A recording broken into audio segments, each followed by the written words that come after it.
Go ahead. All right. Thank y'all very much for being here. I'd like to call this meeting to order, 5:35 p.m. I'm having trouble seeing the agenda, but I'm going to hand it over to Matt here. Oh, there we go.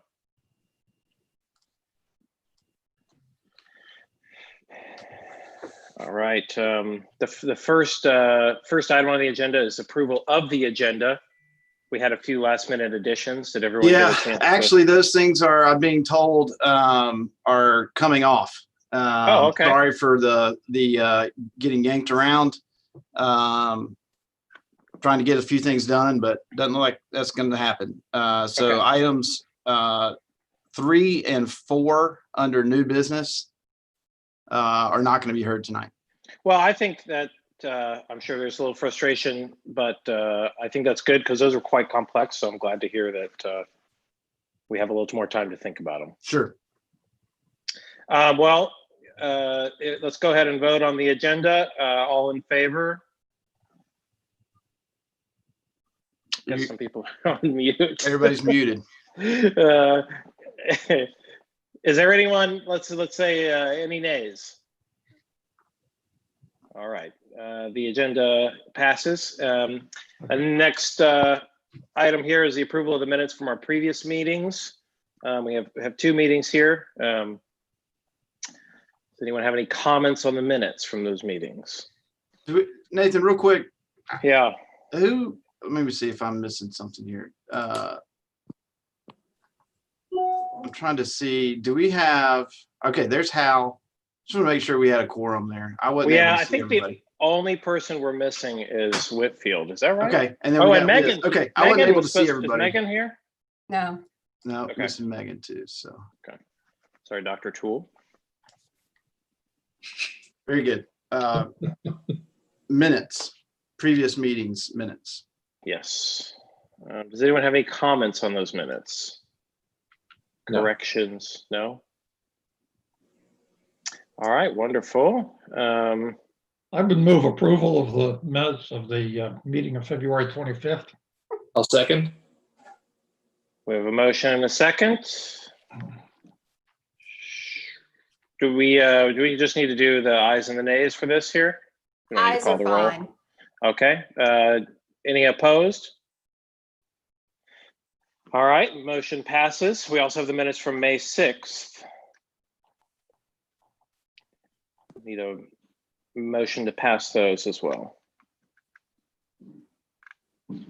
Any comments on those minutes? Are those on the screen, Nathan? I just have the approval of the agenda. I don't have the minutes. The minutes themselves are not on the screen at this time. Okay, Good that's question. all. Okay, that's all I wanted to know. That's fine.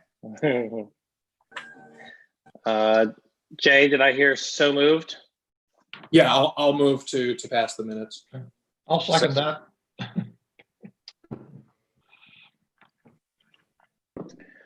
Wonderful.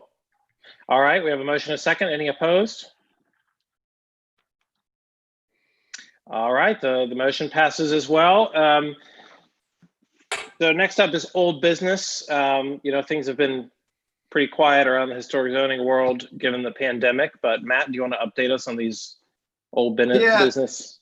We've had at least one virtual meeting and another one that was scheduled. And so we had a streamlined agenda, and I wanted to kind of get back to at least touching base on some of our ongoing items. And so I've added committee reports back. There are no updates. These things there's been no activity on these, but just wanted to put it back out there so that we can look for some activity in the future there. Yeah.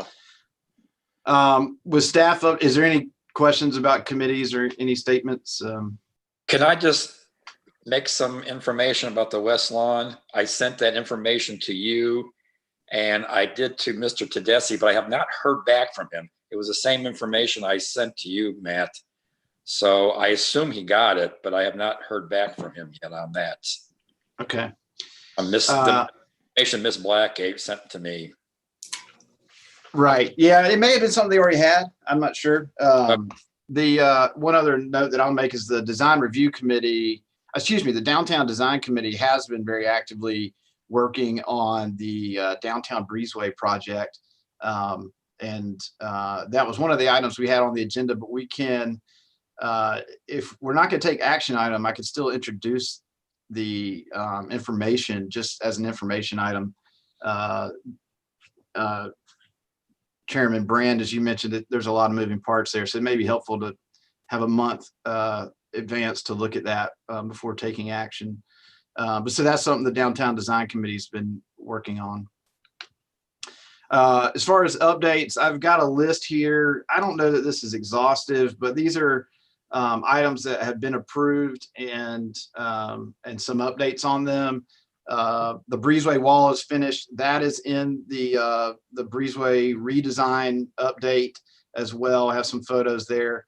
109 Buffalo Street, the 1888 building is shown in the picture. They've installed some storefront windows.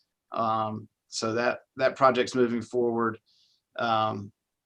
Tipton Street, I believe some landscaping has been changed there at the corner of Buffalo and State of Franklin, but no other activity on that, which is a full new construction, new building.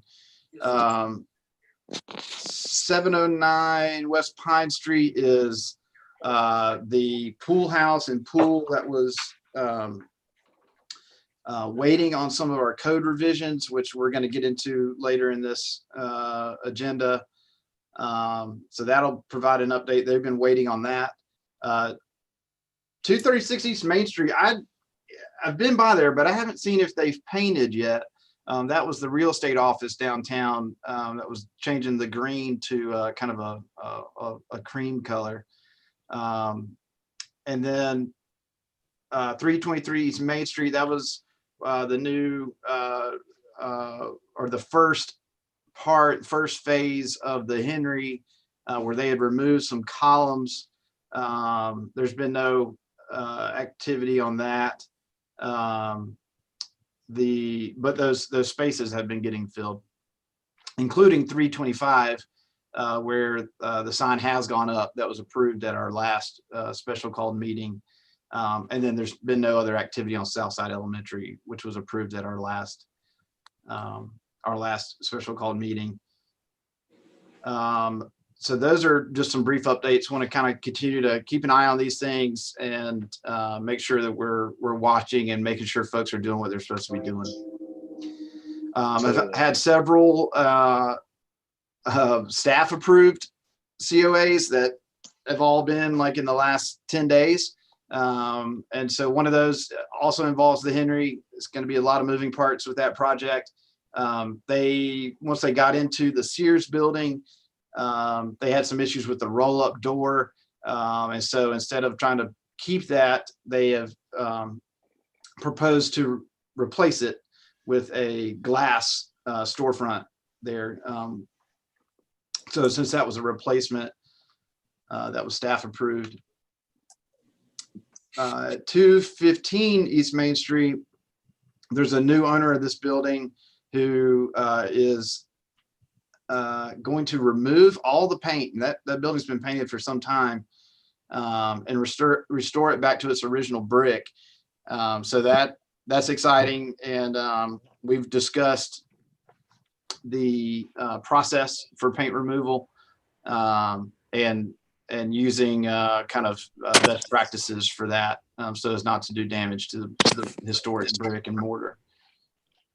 Oh, that's very cool. I'm excited to see that. Yeah, that'll be a big one. That'll be nice. I like that. That's great.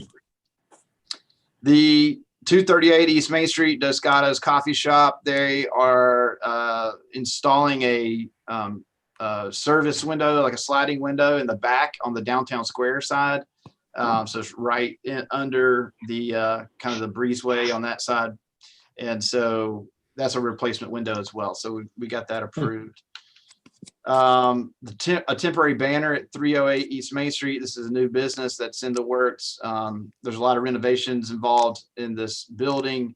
So they're not planning to be open anytime soon. I think maybe this winter, but they're going to go ahead and get a temporary banner put up. And so we've got that approved. That's at 308 East Main Street. And then across the street at 327 East Main Street, which we have a permanent sign application backup that was deferred. But they went ahead and got a temporary banner put up, and we got that approved. And so we'll hear more on 327 East Main Street, but this one is done by staff. So moving into our action items, but still under old business, since this was deferred at our previous meeting, we're back with updated design or colors specifically for this sign, this 30-inch by 15-inch, about 1-inch thick PVC sign that's proposed to be painted now navy instead of blue, and with gold letters instead of yellow. And so we look at the previous design. Sorry for the quality of that image, but that was, we talked about the blockbuster movie imagery there, and how it conjures up the days of movie rentals. And Those halcyon days. yeah, a physical place you would go and rent a movie or a video game. And so we've gone from this to this as far as the colors, and that was the real in-depth discussion that was had last time. And then there's also an alternative design which was used in the temporary banner, where you've got kind of the torn ticket stub. It doesn't utilize the space of the sign, which is already a pretty small sign as it is. But the applicant wanted y'all to be able to see that as well in the new color pattern. And so staff is recommending approval. Again, the PVC material is not in line with our guidelines. That's one aspect of this that does not meet the guidelines.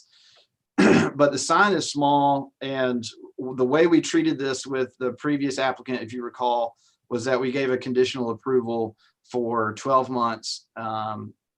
And at the end of that year, they should be looking at getting a sign that replaces this one, that has material that is appropriate for the downtown district.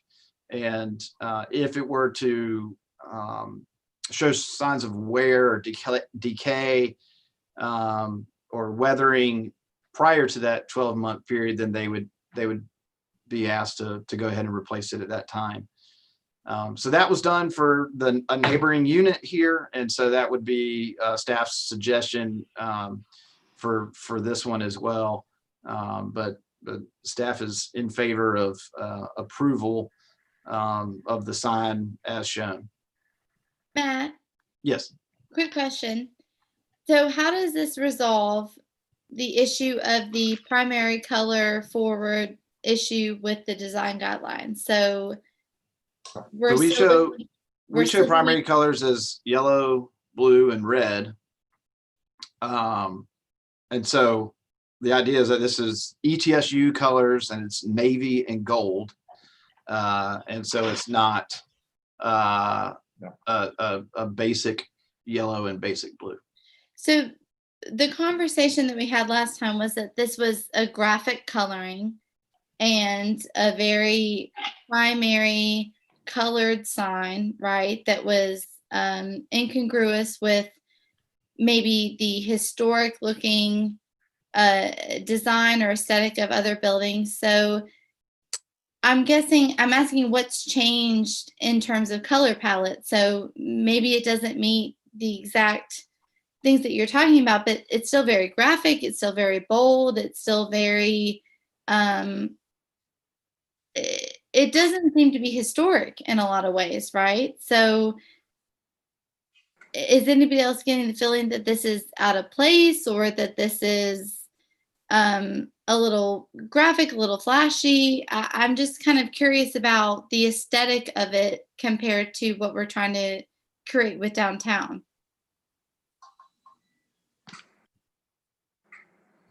Staff's opinion is that the scale of the sign has a lot to do with that as well. And so I really, in staff's opinion, do not see a detrimental impact to the district by this sign.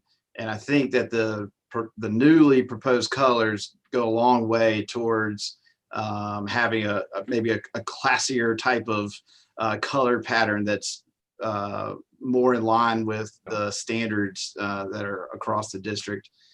I'm sorry, did I sign in later? Is it not navy and gold, or did the color palette change? Yes, so this is the previous one. Can you see that? Yep. And then this is the new one. So royal blue and gold versus navy and gold? Royal blue and yellow, or just, blue and yellow, very basic colors, and navy and gold, yes. Okay. Matt, what is part of my understanding because I definitely hear and respect your opinion there, Dr. Toole, but my recollection of the conversation was that we would have the opportunity to reassess. Basically, we understood a little bit that this was not the best possible color scheme, but that because of trying to get the business open, we were going to approve it conditionally and would revisit it in a year. So that was really with the materials. Okay, the materials. As far as color pattern, I mean, this is a small business owner's brand that started online. And so they're trying to stay in line with their brand and take it from online to brick and mortar.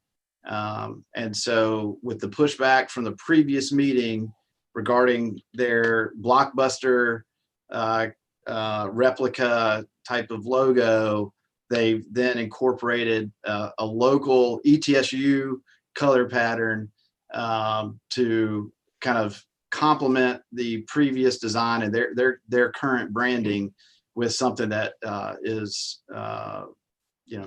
Johnson City centric. And so this is what they proposed. Guys, I'm pro business. I am pro us developing downtown, but this is against the guidelines in the primary color terms. And this is not a lot different than what we saw at the last meeting.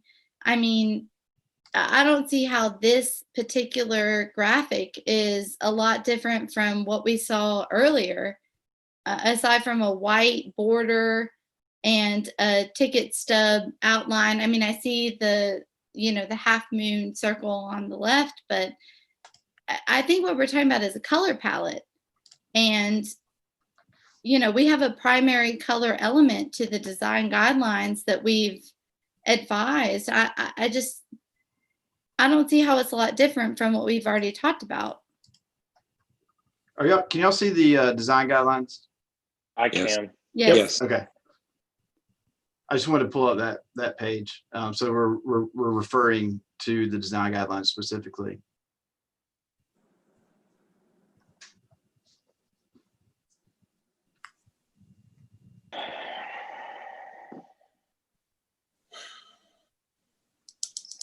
Does anyone else have any other thoughts? Because I think Megan has made some good points here. Yeah, I still have to. I'm inclined to agree with Megan, but I can also appreciate that by incorporating the ETSU colors, it keeps the idea of the original concept of the sign, but also at least ties it into more of a local history, although that doesn't necessarily speak to either the business or the city in any way. So I'm kind of struggling with that, whether that's enough to to be considered for approval. Well, thanks, Jay, because Johnson City is not ETSU colors, Exactly. And the color palette is not No. just because it's ETSU colors doesn't mean it's pertinent to downtown design. So I mean, Right. it's great. It replicates that, but we're not beholden to ETSU colors to make a I- decision. I would, So, I would, I would strongly encourage the commissioners to keep the scope of the proposal in mind. And, if there's a denial, we've got to give a written basis for that. And so you just want to make sure you're in a really strong position to deny, and just keep the overall impact of this sign in relationship to the district in mind in your evaluation. well, Matt, I am so sorry. So I joined late. So can you please, so if there was some sort of elaboration about the congruity or the fittedness of the sign, if I missed that conversation, if you could elaborate about what I missed, I would. I may be totally out of. If you Staff's guys had a opinion is that conversation. it does not, that it's not out of line with the guidelines, other than the PVC material that they've changed, so it's not primary blue, it's not primary yellow. So that makes it where it is not as visually detaching from the building. So the golden orange, so the golden navy is different than the royal blue and yellow. Yes. Okay. And so that's an alternative that the applicant has come up with to maintain their brand, but also try and satisfy the design guidelines. And so it's an attempt, a step towards being more compatible with the historic district. And staff and signs on with that, with the navy and gold versus the blue Yellow. and yellow. So the current design has been approved by staff. The current design for a temporary banner was approved. Okay. Yeah, it's not for the permanent signage. That's up to y'all. Okay. Is this did I hear that this was just approved for maybe a year? Yeah, that's what I was wondering. Are we going to revisit this in a year or just for the? Yeah, is that what we do? We revisit it in a year? Well, I don't know. I guess that you could. What was approved for the neighboring unit was a identical sign material with a different design, and the sign material was approved for 12 months, and then at that time they would have to get a either wood or high density urethane, metal, any of the other appropriate materials at that time, but they could keep the same design. Matt, can you go back to the design of the actual sign, please? Yes, sorry, I'm still You're fine. sharing. Okay, yeah, okay. So we couldn't revisit the colors then in another year? Is that what you're saying? Just the You material? could, but that's not what was done previously. Okay. And that was not part of what I was recommending as staff. Right. My main concern was with the material itself. Is it sharing what? We I can see it. We see the sign, yes. Okay. So Matt, what is staff? Can you tell me again, because I missed the first part. Can you tell me exactly what you guys are recommending in this case? So the recommendation is for the design as shown, which is a 30-inch by 12-month basis, and at either the end of 12 months or at the beginning of signs of weathering or deterioration, the sign would have to be replaced with a more appropriate material. And is that congruous with what we did with Vibes Nail Bar? That is what we did for Vibes Nail Salon. Okay.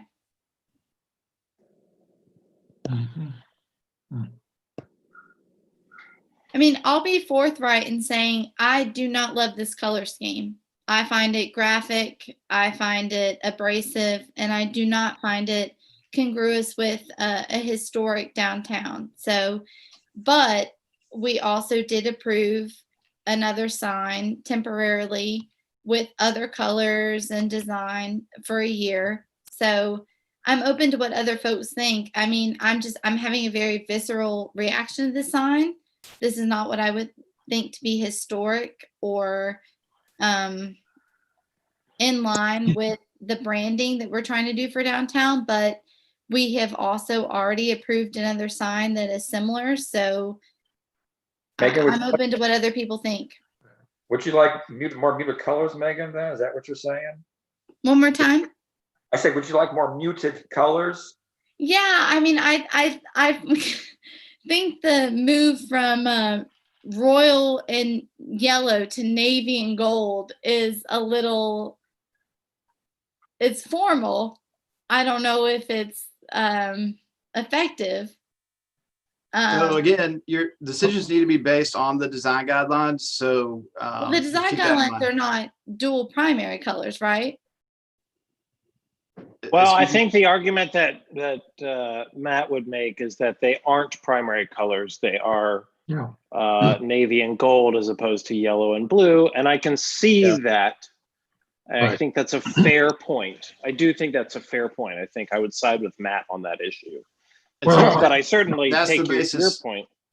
Yeah, go ahead. In the design guidelines, that's what you're basing your decisions on, is what's in the design guidelines. Of course, right, of right. course. Of course, Which is yeah. in the dual design graphic guidelines, colors, right? Like if that's in the design guidelines, not to do that, and then we shift the name of the colors, but not the actual hue or density of the colors, then Hal, you were saying something? what I was going to say is in the design guidelines, we have a color chart up there that shows primary colors. Right. As part of the design guidelines, and navy blue is not in that chart.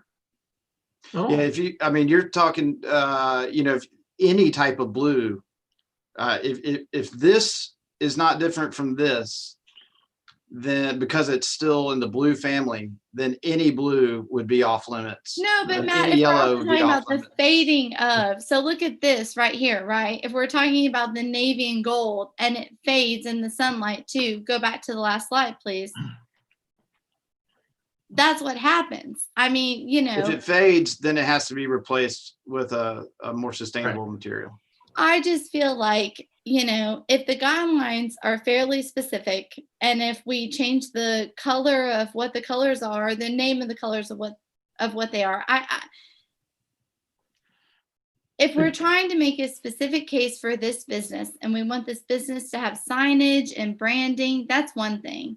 But, the color schema seems to be very, very similar.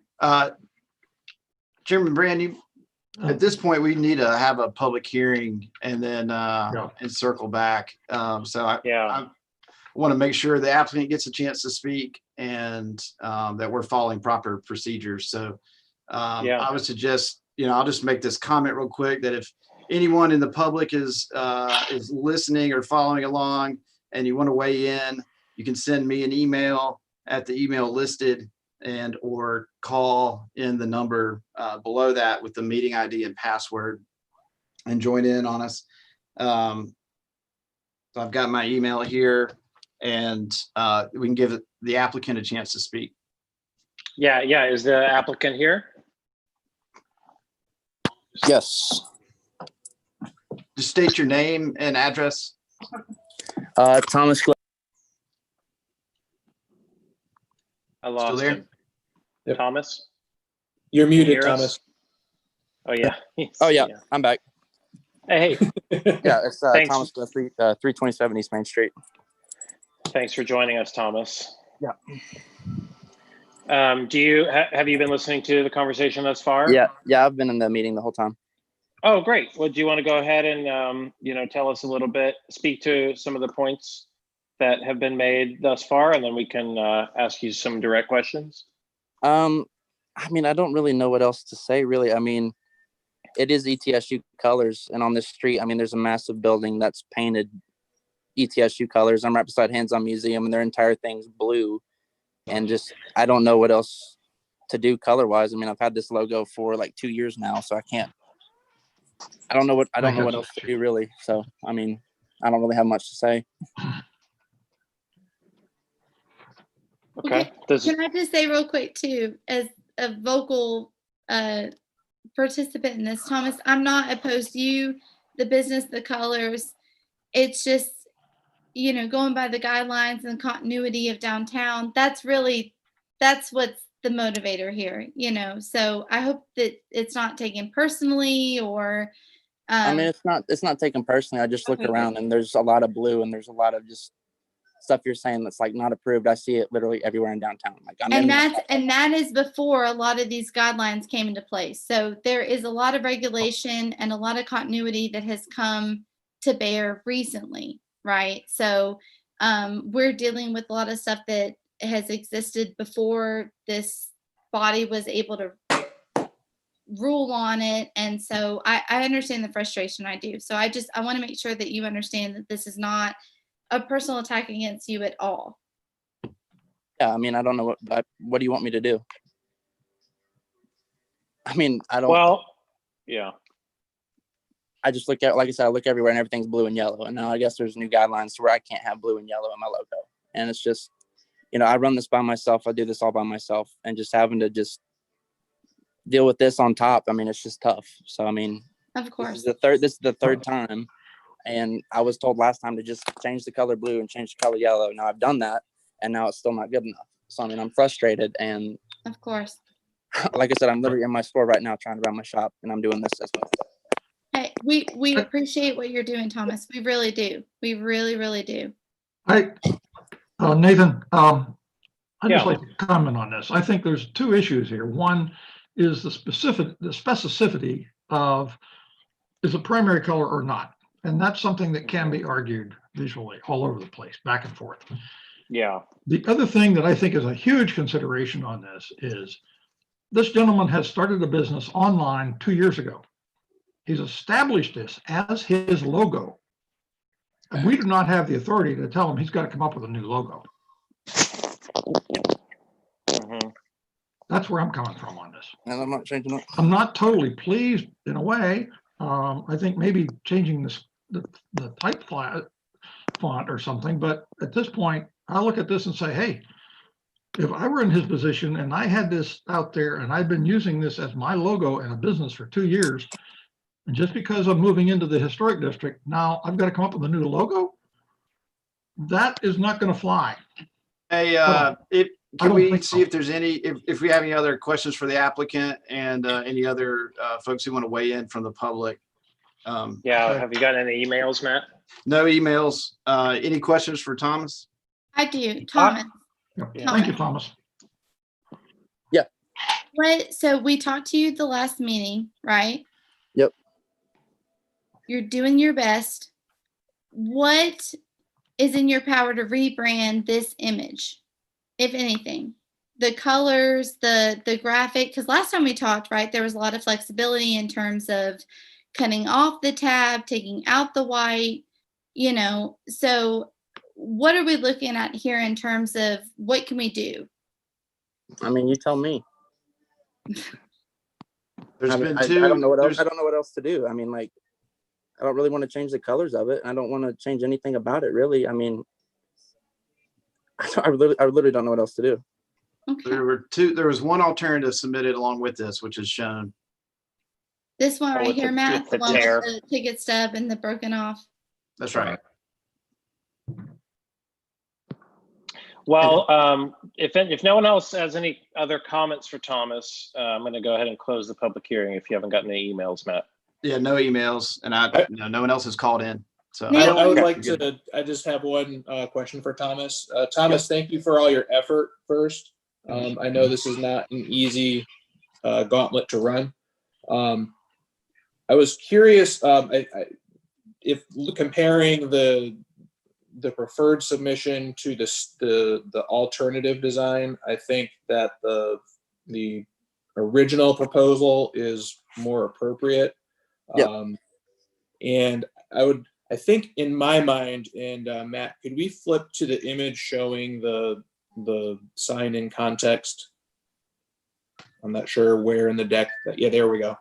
I think, to me, what might help this would be removing any section of the white and then concentrate on just the two colors. And it's not going to get all the way there, but what I'd like to suggest as maybe a compromise, is it possible to physically cut out the white notch of the ticket stub and just have an empty space, so that way what you're seeing, you It's get just the like the essence full- of the stub, but you can see through it. But Yeah. Jay, is that the issue? Well, I think part of, I mean, yes and no.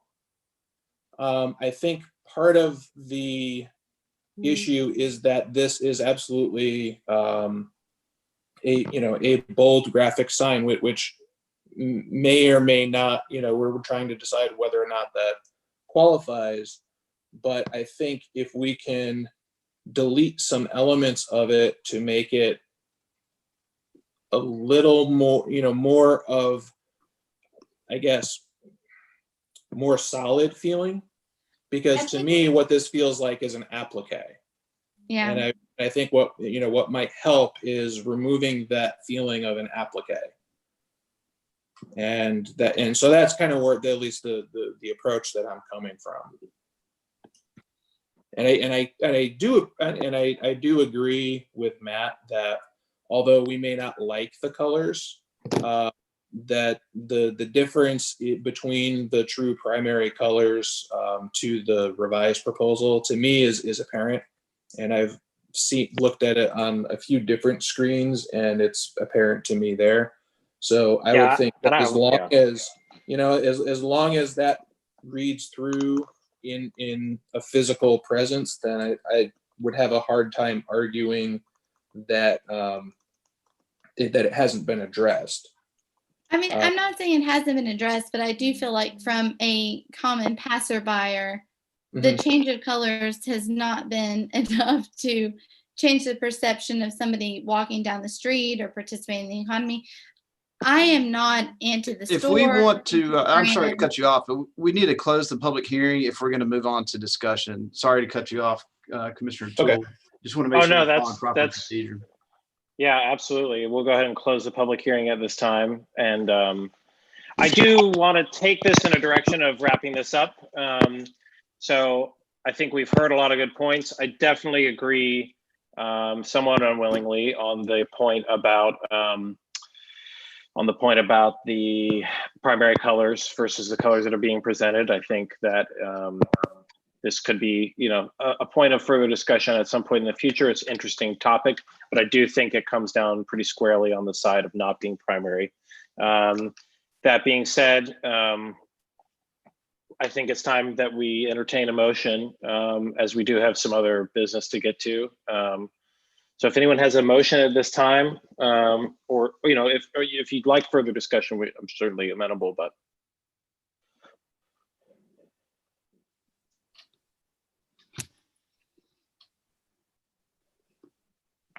If commissioners are undecided and would like to think about this for the next little bit, you could always make a motion to table this. And come back to it in a few minutes. Yeah. We deferred this once, and to be fair to the applicant, I would definitely encourage the commissioners to try and respond to his request for signage so that a decision can be made for business. I support Thomas. I support this business, but the problem that we're having is that we have guidelines.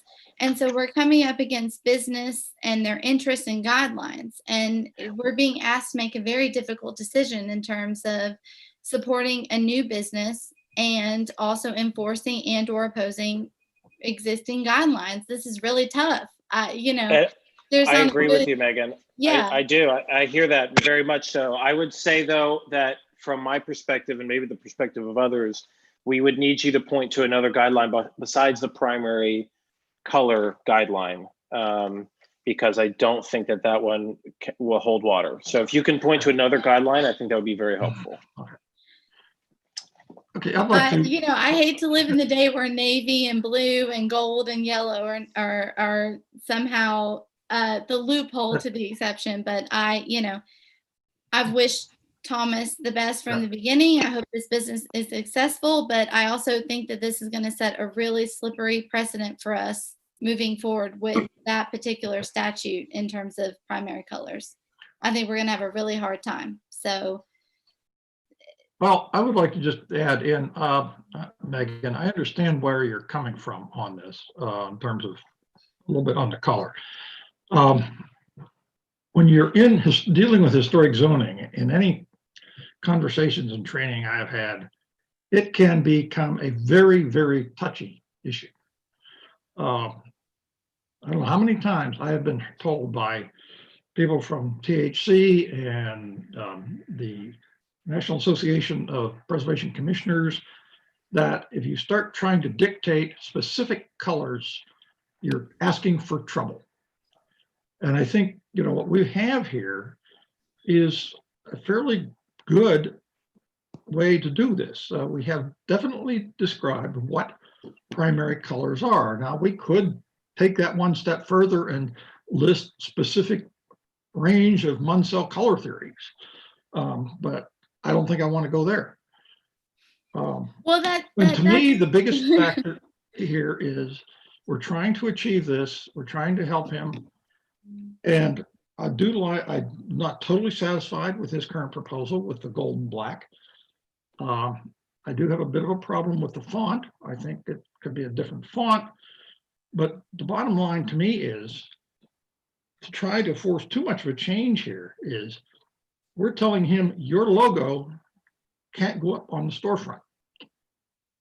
And that is not something that we have the power to decide. No, In I would essence, a agree. clear I would violation agree of the with you, design Hal. I would agree with you, Hal. But my thing is this: so we've been given a very set guideline of mandates and orders and rules, and we're asked to uphold them. And then we get cases where it's very troublesome and problematic to enforce them. And the thing is with this is that we're pro Thomas, we're pro this business, we want this to happen, but we're faced with a quandary, because and so my thing is with downtown, what happens when navy turns to royal blue and vice versa, and gold turns to yellow and vice versa, and we have to do this all over again? So that's my question. It's not an anti-example. It's not an anti Thomas or Flashback Heat. That's not what's happening. But we faced this before in terms of what is the standard for downtown? What are the rules? And we keep finding exemptions and loopholes. And I wonder what difficulties this will create in the future. Well, I certainly appreciate that, Commissioner Toole, and I think that's well said. I would like to revisit this topic in the future. And I think that if we're finding loopholes in the past, in my experience on this commission, when we find loopholes, when we find exceptions, we work to fix those. But sometimes in the moment, we are unable to. The guidelines aren't backing up some of the things that we think and feel maybe as strongly as we wish that they would. Therefore, I would like to make a motion that we approve this sign, and I would entertain a second. A second. We have a motion and a second. Nicole, will you call the roll, please? Sure. Commissioner Bielska, Aye. Commissioner Forsyth, Yeah, yes. Vice Chairman Hunter, Yes. Commissioner McCusker, Yes. Commissioner Toole, Nay. and Chairman Brand. Yes. Motion is approved. Thanks very much, everyone. The next item on the agenda is COA 299. That's 513 West Pine Street. If y'all have been in the neighborhood, you'll know this is up on a hill. Matt, does this? Can I just say real quick? Being the only nay, I do want to say that I absolutely support Thomas and his business, and I hope that he has the absolute success. This was not, my vote personally was not against him in any way, and I hope that he has the utmost support of the community. So I want to throw that out there. Thank you. Uh, So yeah, Matt, my understanding is that there's so many, because of the bylaws of the commission and so many of us live in the neighborhood, are there any of us that need to recuse themselves from 513 West Pine Street discussion? That's a good question. Well, I'm within 1 block of it. Yeah, I'm about a block away as well. Let me, Yeah. this will take me, This was thanks the to our house that my wonderful, best- What, Liz? What's I What? was gonna say, this was the house that my best friend lived in growing up. It's Oh, that's cool. I know Harmonize and Gold, Harmonize. That Yeah. was the house. That's cool. I've been in it many, many times. Oh, that's awesome. thanks for asking this question. If you give me just a minute, thanks to Yeah. our amazing GIS folks, I can tell us for certain in a couple clicks. It's 300 feet, correct? I believe Yes. it's bylaws.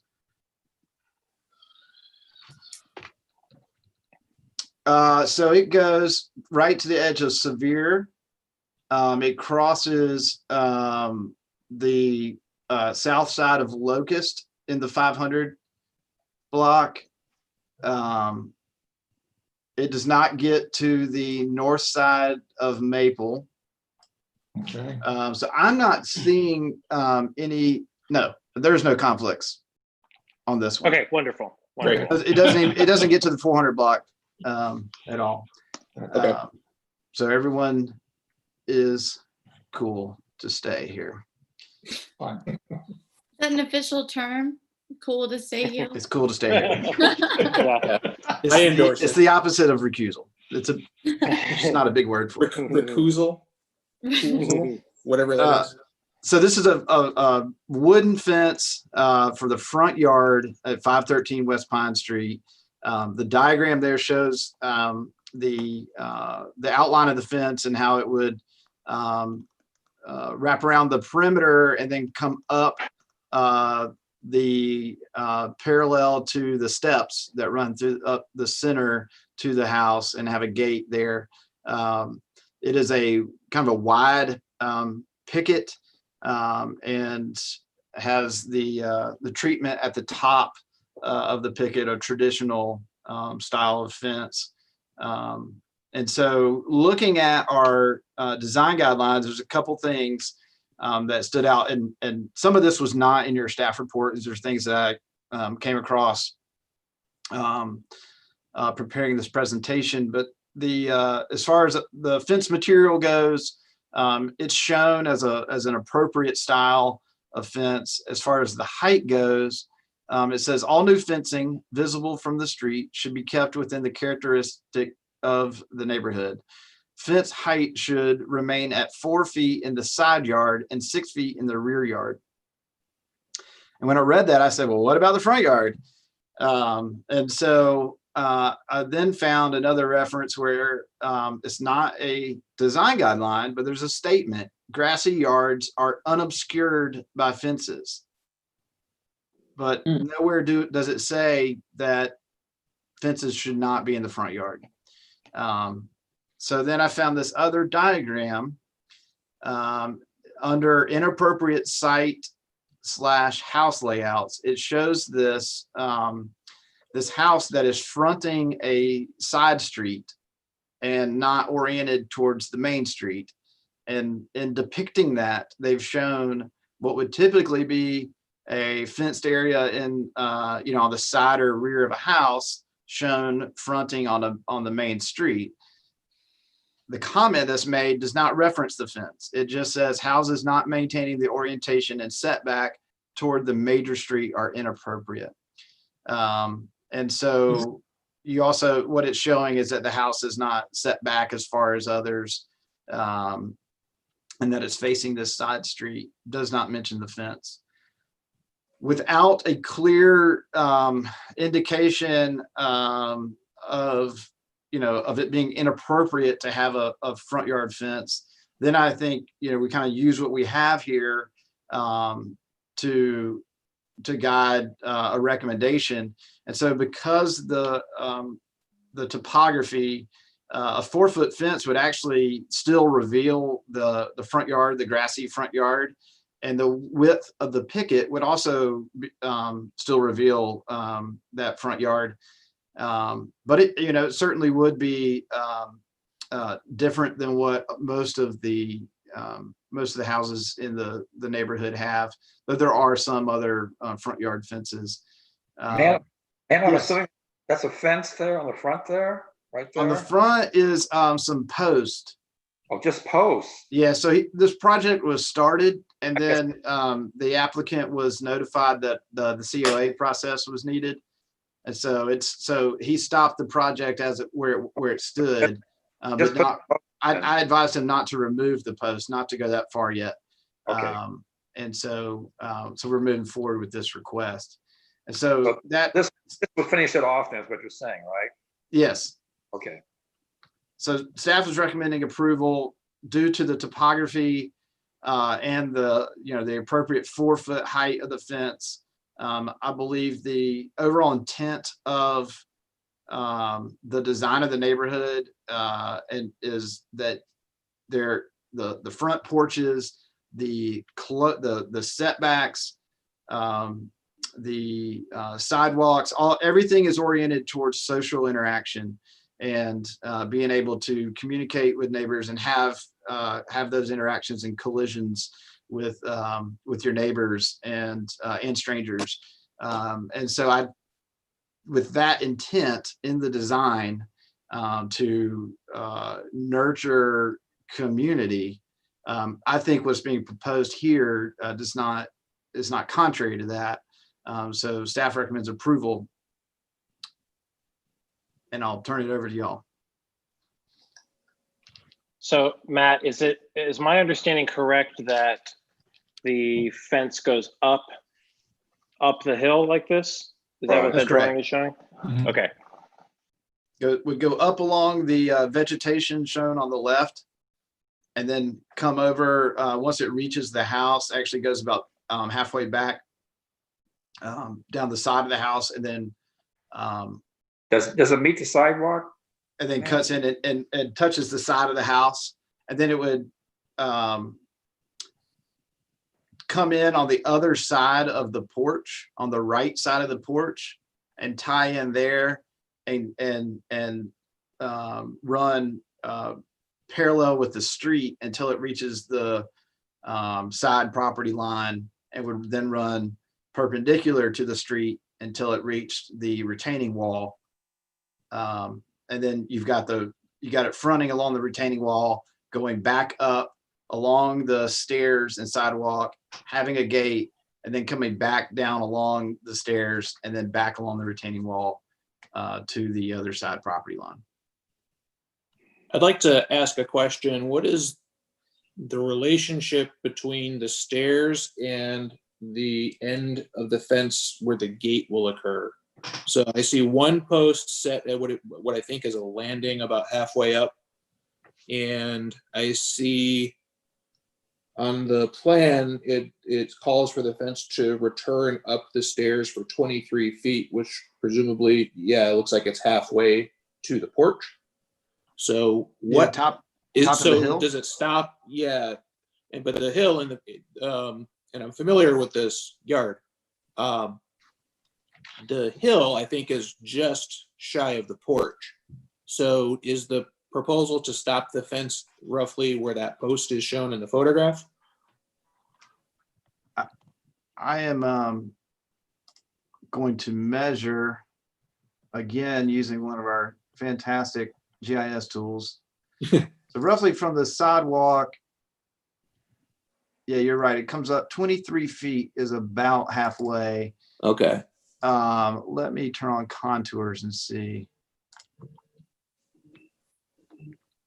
Yeah, it is 23 feet equals where it flattens out.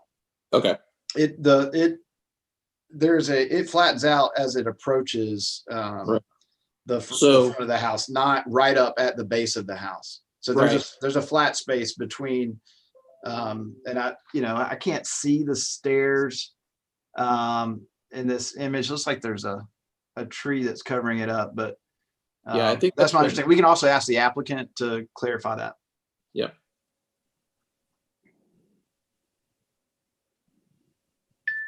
that probably would be a good idea. Is it okay for Okay. Well, I have no questions for discussion at this time. So I'm ready to open the public hearing if you guys are. Sounds All good. right. Let's go ahead and open the public hearing. As always, if you're watching this meeting online and you would like to email Mr. Manley or call in, feel free. Here is the information. Is it With coming that up? being Does it show there? yeah, it's there. Yeah, I can see Okay, it. thank you. Hey, Nathan. Yeah. I heard some responses that we were too quick to close the public forum. So can we give it a solid 5 minutes? Yeah, I will set a timer. All right, thank you. Yeah. So is the applicant here?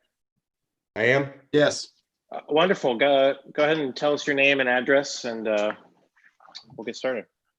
Andrew Gibson, 513 West Pine Street. Hey, Andrew. Hey. So does anyone have any questions for the app? Well, I guess Jay, maybe you can speak to Jay's question. Absolutely. Yes, you.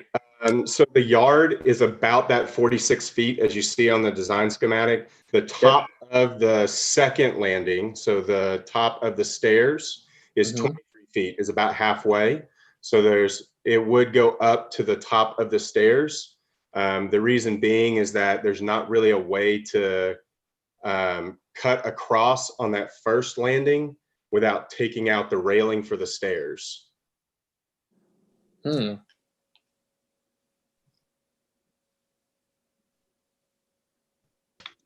Okay, so if we're, thank you, Matt.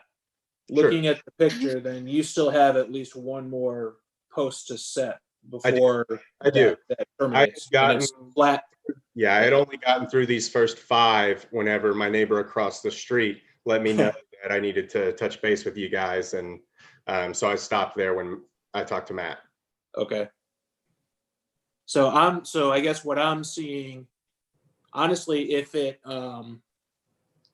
terminated where you set that last post and came across that lower landing, then I would say there's absolutely no issue because of that slope. The most that it would ever obscure would essentially be your front porch steps. And I don't think that would be a problem. Going up higher, I think at that point you do start to obscure the front door. So that's a little bit more of an issue for me. But given the height of it and the transparency of it, it's more than 50% transparent, given that it's a picket fence. I don't think it's necessarily detrimental, but it's not as clean cut as it would be if it stopped where you essentially, halted work.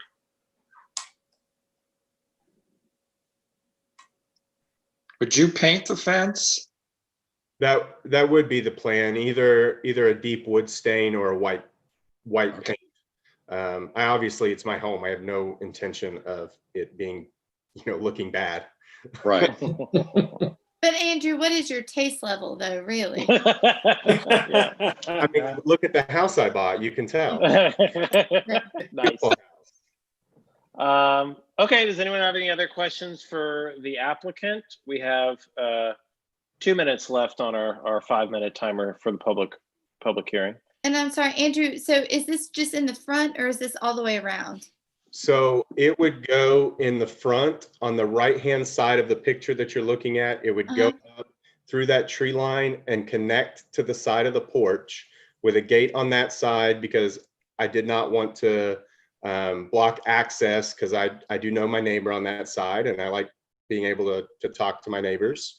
And then it would come up the other side where I've already cleared that brush, you can see. And then it would go as far back on the property line as I reasonably could on that side.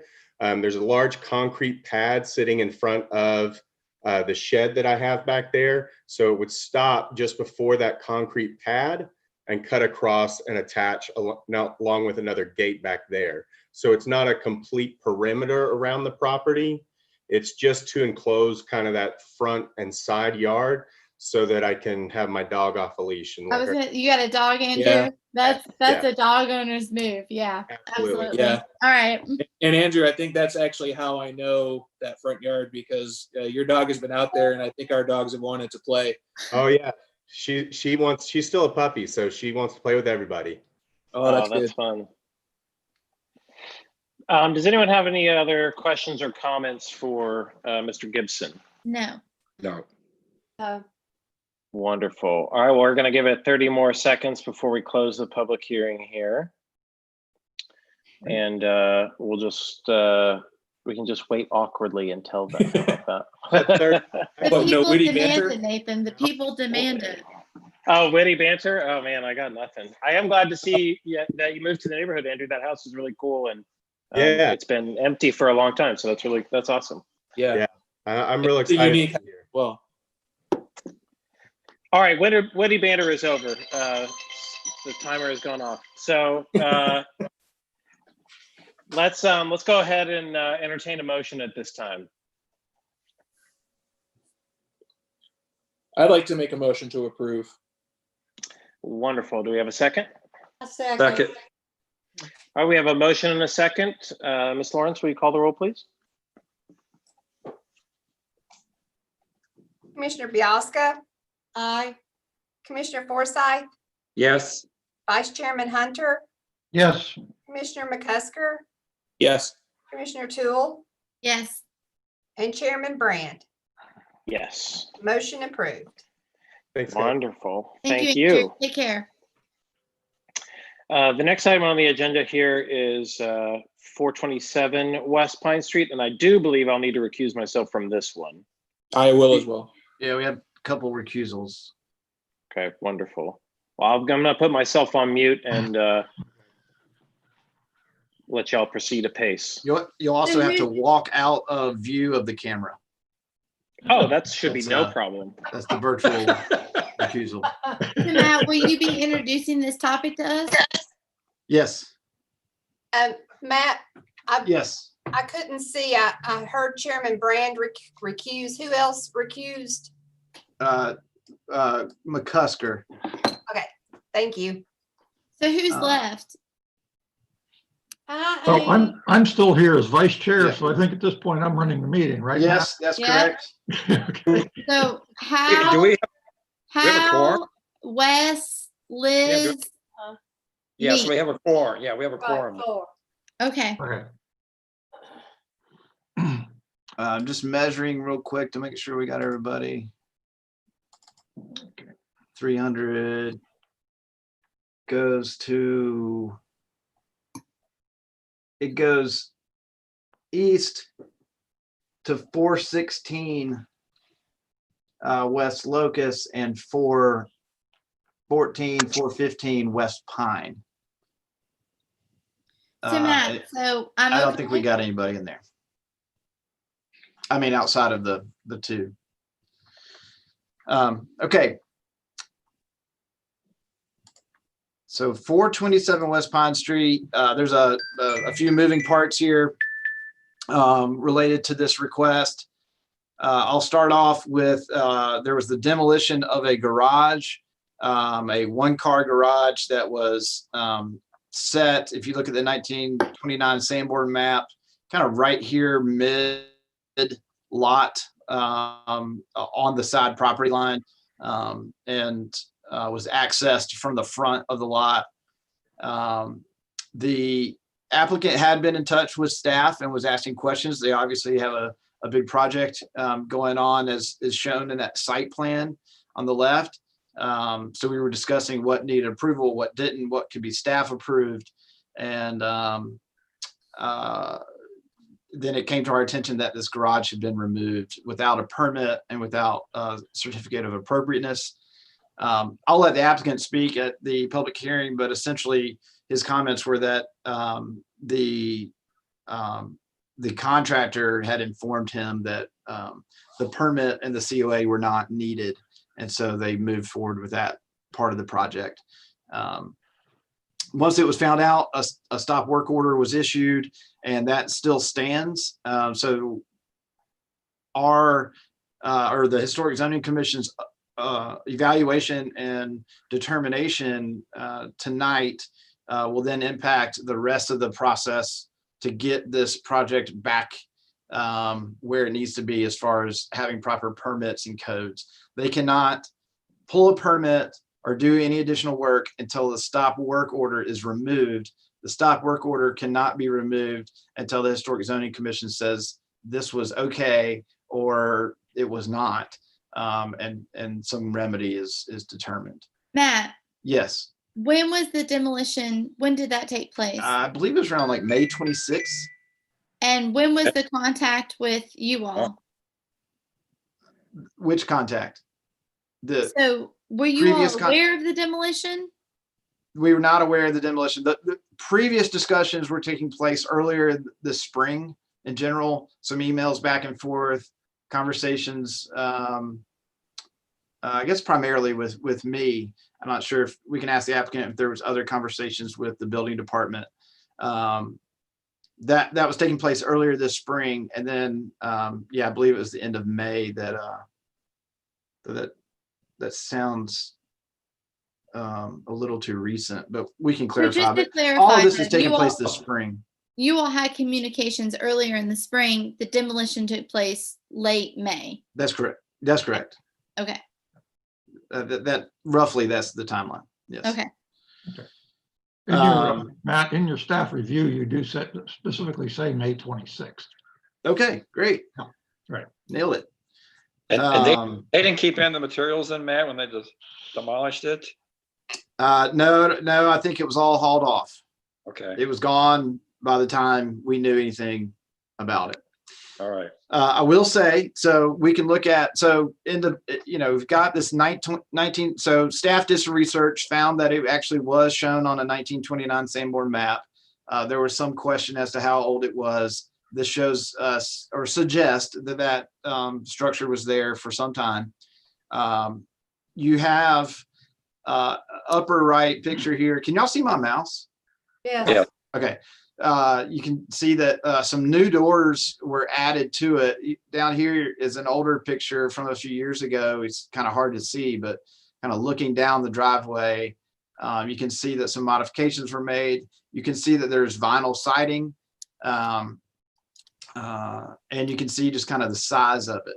You also can see how difficult it is to even be viewed from the street. And so if you look at this other picture too, the picture in the center is essentially if you were standing at the front door of the garage looking at the street. And so the amount of, this space, you'd have to be standing right here to really be able to see it. So that's one thing to keep in consideration as far as impact to the district. So the garage is on the left side of the house facing it? Is that correct? Yeah, if you're facing at the street, it was to the left. Okay. So Matt, so the garage is gone, right? That's Yeah. correct. So what is staff's input? So we're getting there. So we're evaluating this for the appropriateness, for a certificate of appropriateness for the demolition of the garage.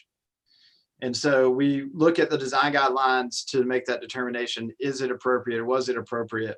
And as far as the commission's viewpoint, you're determining the appropriateness of the demolition, whether it's past or future, or the fact that it's already done has no bearing. And so here's the guidelines. So demolition is appropriate when it meets these four, and I've underlined the two that are relevant here. If a building, object, or structure has lost its architectural and historical integrity and importance, and its removal and the proposed new construction will not, in the commission's reasonable discretion, result in a more negative, less appropriate visual effect on the district. And so that's another aspect of this proposal, is that They're looking to eliminate the driveway, put in some fencing, a 4-foot fence facing the street, a flagstone walkway, and some retaining walls on either side of where the driveway is currently located. And then that fence would also be visible tying in on the other side of the house. And then not visible from the street would be a new patio, an improved grass area for the backyard, and eventually a new detached garage, which is not part of this proposal. So the removal of that garage is part of a bigger project that when we look at item number 1 under demolition is appropriate, it talks about the proposed new construction. And so that's something we need to keep in mind. The architectural and historical integrity is also referenced in this guideline. And to my understanding, so that structure had been altered significantly as far as the opening, the wrapping. It was in vinyl siding. According to the applicant, the wood siding had been removed. So we're really looking at what was essentially the shell or the basic frame of an old 1-car garage. And so. But Matt, this is in the Historic Conservation District? That's correct. Okay. Yeah, we only present applications that are in the historic district. No, just wanted to verify. So even though all of these other things were at play.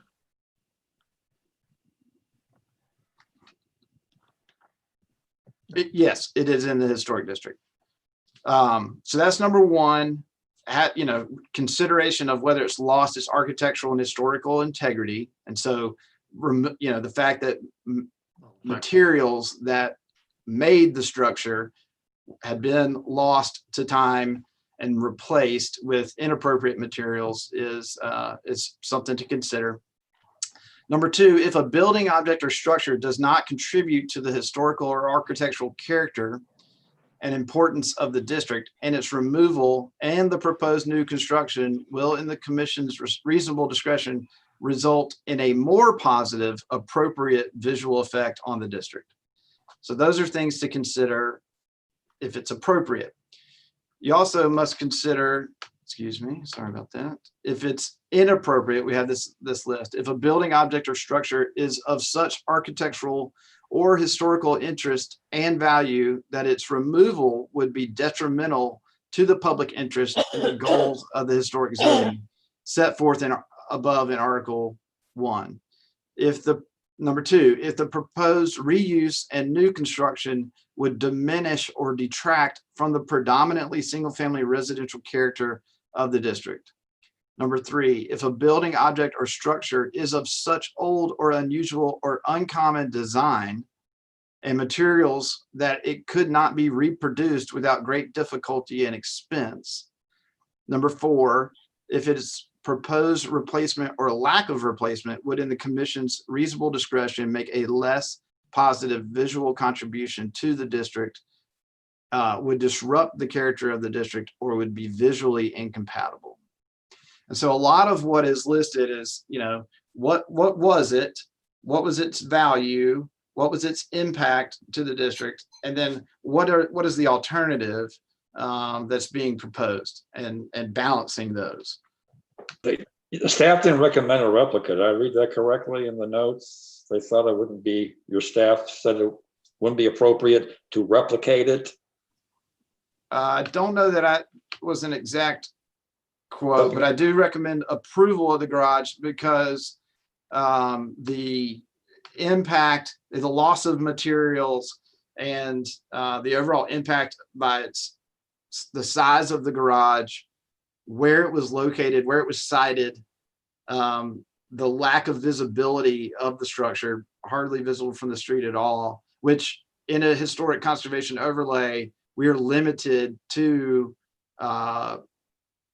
items that are visible from the street and or that increase habitable living space. So for instance, this patio that's been proposed is not part of what is being considered for certificate of appropriateness because it's not visible from the street. So Matt, but was the demolition permitted? I mean, was this like an acknowledged or known project or? No. The demolition happened without a certificate of appropriateness, without a permit.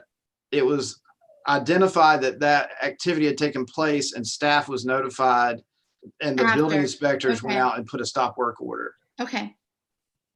Thank you for clarifying. I appreciate it. So after the fact, we are considering the appropriateness of the demolition of that garage.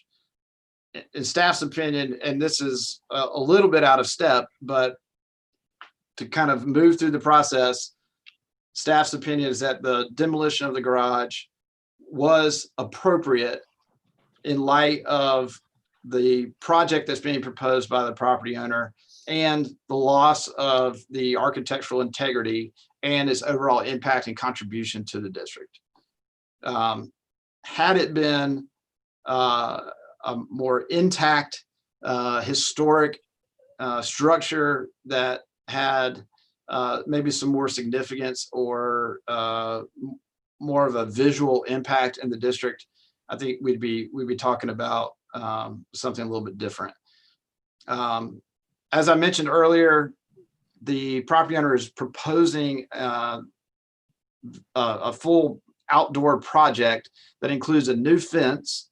And so we've kind of got some mock-ups here of what that fence would look like. I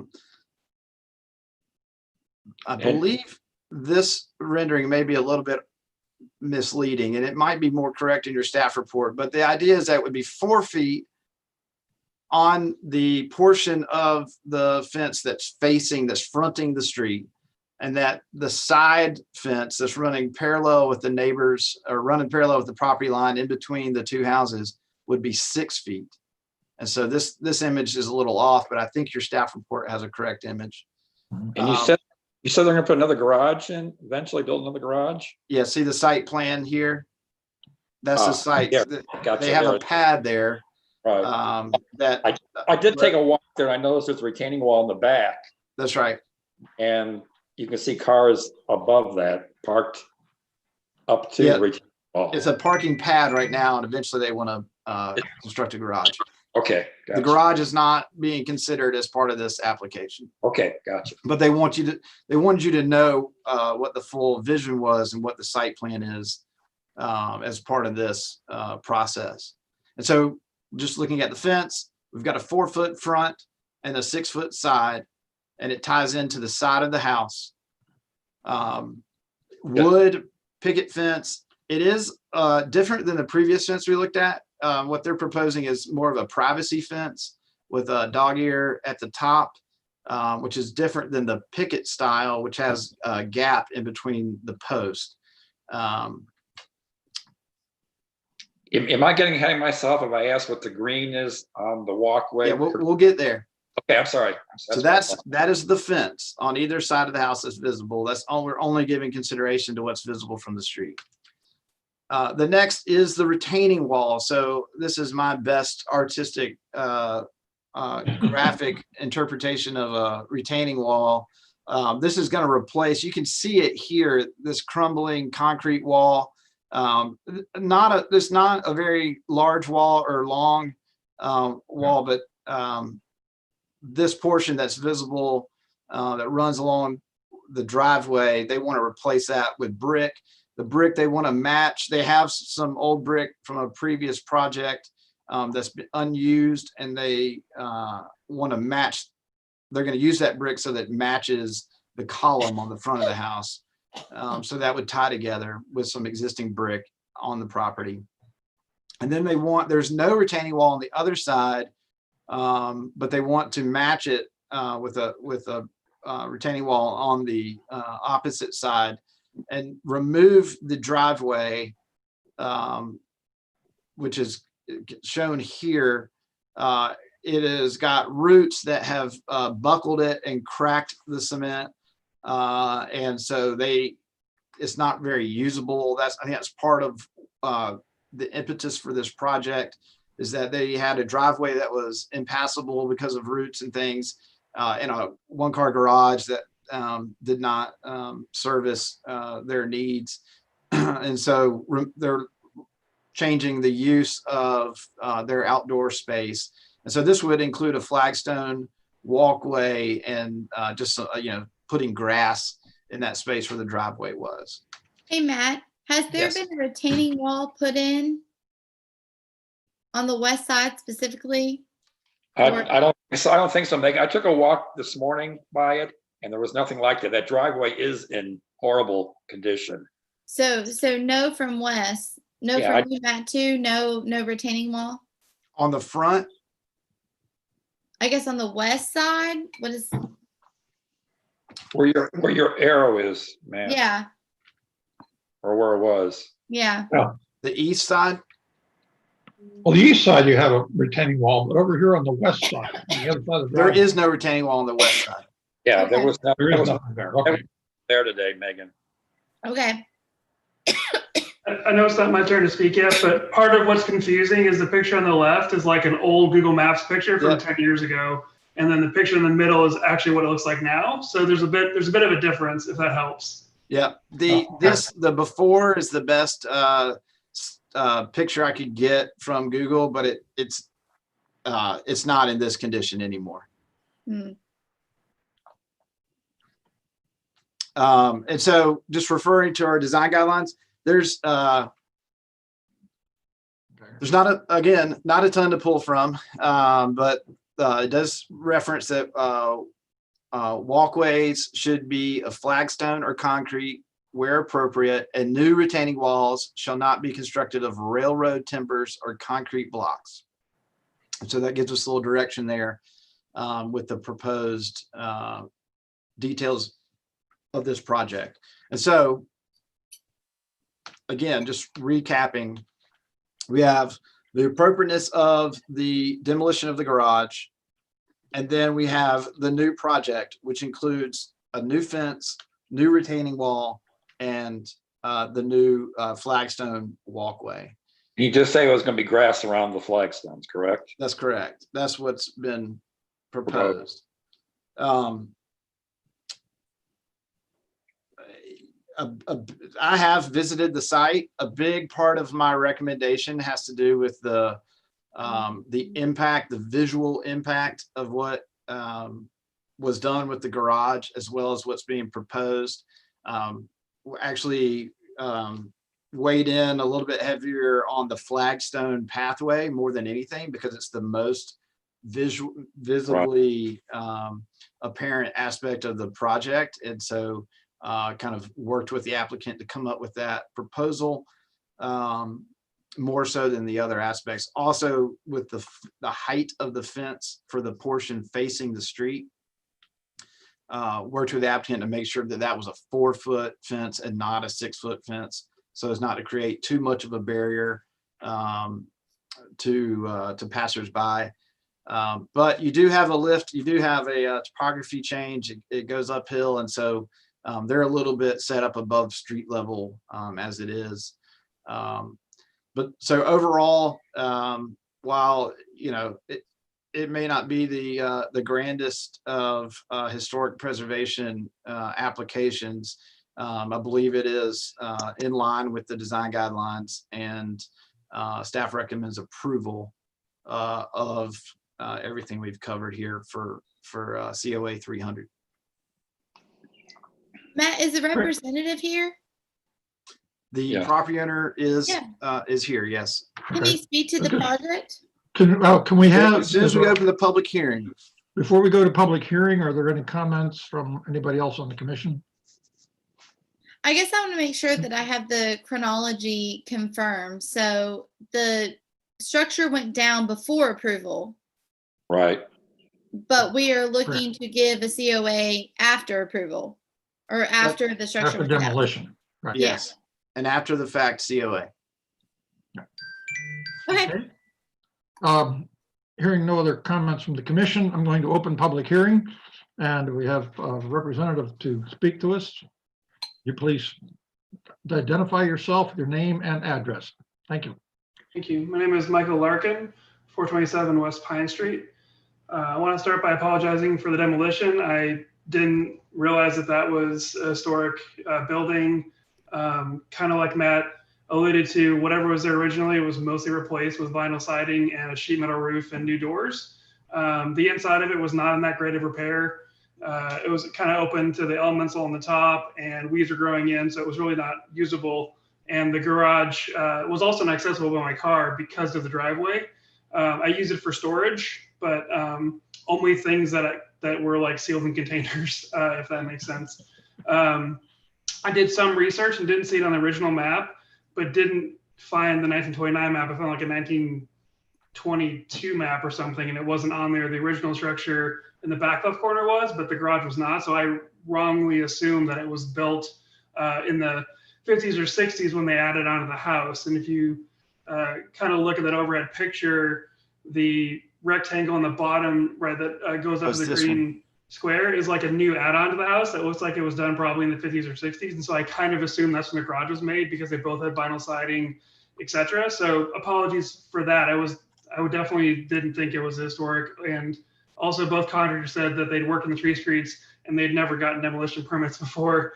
And I believe them. So that's also my fault for not doing my homework. Well, Can y'all see that? This is the Sanborn from, do you know the date, Michael? I want to say it's 1919. My fiance actually went to the Library of Congress and got a copy of it. The Sanborns are actually from like the 20s and 30s. So Well, I probably think 35, this one predates the one that we had. They do go back, I believe, to the early part of the 1900s. There are Sanborn maps in the 1880s. Late 1800s as well. Right. Yeah. Johnson said he doesn't have one though for this edition that I've seen before 1900. So everything I've seen is in the 20th century. Yeah. So this one that is kind of fuzzy was the one provided. Let me see if I've got the. I can probably get a better copy of it if you guys need. I've got the date. Oh, the fuzzy copy is 1920. I've got the link of the file that was shared with me by the applicant. It's got the original stamp on it, February 1920, Johnson City, Tennessee. Yeah. And so that's a screenshot that I've pulled from it. But this shows 427. It's right here where my mouse is, and this is kind of the outbuilding that's shown. And then this is a photograph from Sanborn here at City Hall from 1929. And so you can see that structure in the back, but then you also see this structure. So sometime between 1920 and 1929, the garage in question was added. What the applicant is stating is that they did this research, they saw this Sanborn map, it wasn't there, and then they incorrectly made the assumption that it was added at the same time as an addition on the back of the house, which they dated around 1950s or 60s, I believe. Just trying to clarify that real quick. Yeah. Hey, Michael, do you know what other work has been done to the property other than the demo of this building? That's where we stopped. The patio is not in yet. There's not been any grass put or flagstones. The fence hasn't started. I started putting a retaining wall around the parking pad in preparation for the new garage. Okay. So overall, this wasn't really necessarily in my mind a demolition. It was more going to be a replacement, except for I was going to make it a bigger garage because the parking pad actually supports 2 cars. So I was going to do more of a relocation, but the landscape contractor asked if we could demo the garage first so that he'd have more room for his machines to do the patio and put grass in and stuff like that. And so kind of like Matt said, I'm doing this in 2 stages because I feel like the COA for the garage itself is going to be pretty involved. So that was the overall goal. There's been I had a trellis built, like a carpenter did that, but you can't even see that from the street or anything. Really, there's not much else been done. It's just kind of a mud pit back there right now.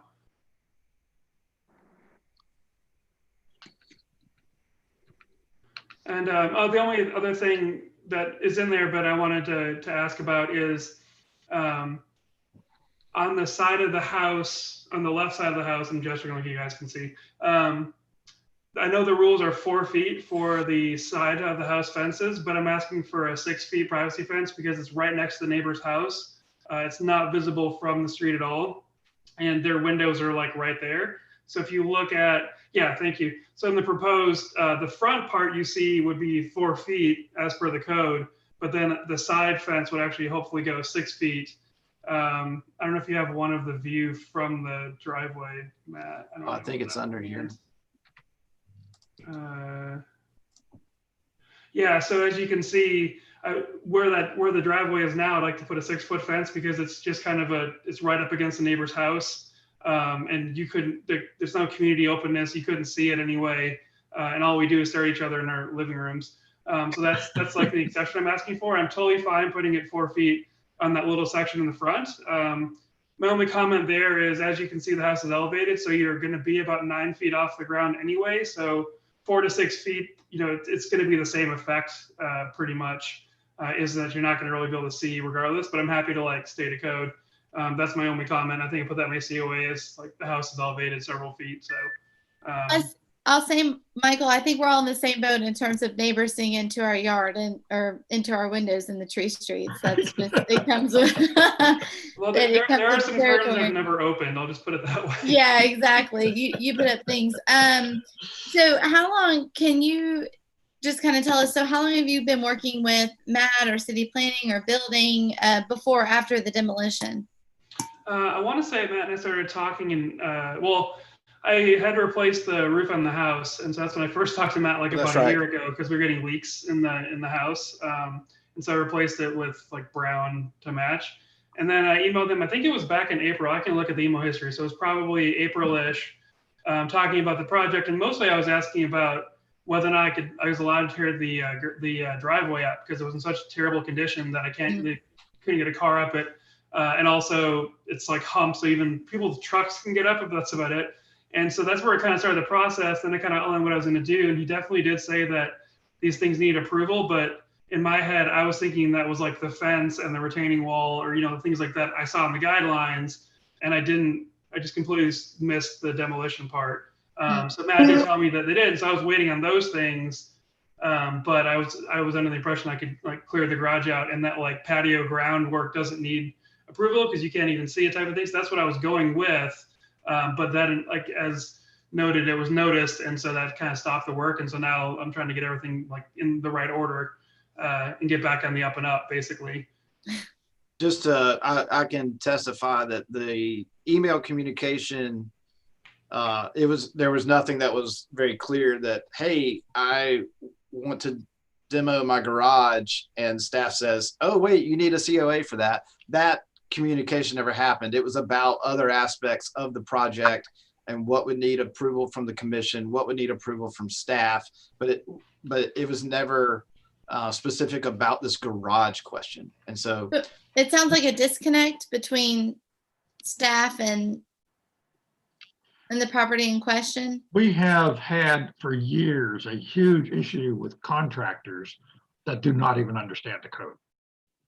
And I think, you know, as Mr. Larkin, you mentioned that your contractor said, oh, you don't need a permit to tear down the garage. Is that correct? Yeah, they both did. I have 2 contractors. I have one that's doing the landscaping and then a carpenter who built I keep on calling it a trellis, a pergola. That's the, you know, and I asked them both because I was like, did you guys know this? And they said, no, we do work on tree streets. And, you know, one of the guys is Landscape Impressions, and he did a house down on the 700 block of Pine and did their whole patio and did their whole thing. And he said he never had to pull any permits or anything for that. My impression is that was done before a lot of these standards were in place or before people were actually doing stuff. But I trusted his word because he came recommended from a friend of mine, you know, 3 blocks down. Commissioner Hunter, Mr. Manley and Mr. Larkin were in communication. So it's not that there was a disconnect between the contractor, right? That they were in. Well, the problem is, the issue is for a homeowner, you select a contractor and agree to do the work. And the contractor is telling you, well, you don't need that. And so people are going to take a contractor's word for it. Happens all the time. It does happen all the time, absolutely, but Yes. you know, do we So, follow you know, up I with the mean, I'm not contractor blaming now? Mr. Larkin for taking that or anything or making that No, negative. not at all. Mr. I'm just Larkin, trying this to- is not, absolutely not, No, not at all. I I'm mean, just trying we've to all been in that clarify. position, absolutely. I'm just Yeah. asking, so who do we follow up with now about the breach of code? Do we now It's follow up not, with the it's not under the contractor? purview of the Historic Zoning Commission. But It's a exactly, staff but- issue, and the building department would handle that. But Right. The exactly, question but- before us is the appropriateness of the demolition based on the design guidelines. And then once that decision is made, then it'll be handed over for the building department to follow up on with next steps. absolutely. But what's before us now is the result of whatever circumstances coalesce to create what is now before us. So, I mean, if we Right. cannot weigh on the contractor, the homeowner, the input of staff, then all we have is what's before us, right? What you have, the decision that's before you is whether the garage that was demolished, whether it was appropriate or not for that to take place based on the design guidelines. And the recommendation of staff is, To approve the demolition based on the design guidelines post demolition. after the fact. Is that normal? It has I happened. It's preferred. not- We hope it's not normal. No, I'm asking staff. I'm asking, is that, I don't know. I'm genuinely asking, is this a normal procedure where we have an after the fact case that we approve? This would be an appropriate response to any type of activity that's done without permission that So we if- seek to get the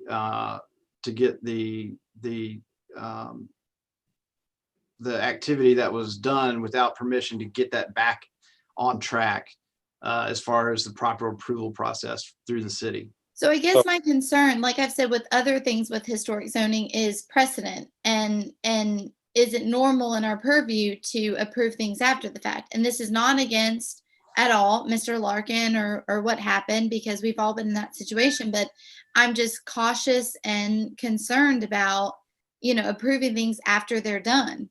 You know, that's a really hard There's position no to be alternative in. at this point other than, you know, you can only consider it after it's happened. So And so, if we, because it's already happened in this particular case. And so we're giving it consideration. So then So- what do you consider? You consider the facts at hand, the circumstances as far as the architectural and historical integrity of the structure and what the proposed new use is.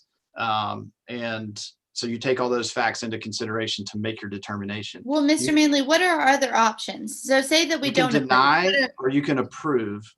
so if we don't or deny it, then what's the process after that then? He would have to rebuild the garage. Oh, wow, okay. Yeah. Exactly. But we face this though with other properties where they didn't comply. We didn't know how to enforce, and we come up with a series of homeowners, and this is not a slight against Mr. Larkin. This is just a commentary on the agendas of the last several months of folks that did not comply, and we didn't know what to do. I would like to because- interject that Megan, having worked with Planning Commission, Historic Zoning Commission for probably over the last 30 years, the city has some issues. The Tree Streets guidelines need to be rewritten. And until that's done, we don't have a lot of options on some of our cases. And I think this is one. Yes, there have been things that have been approved, but I think Mr. Manley is correct. I'm certainly not going to vote to tell them to rebuild the garage.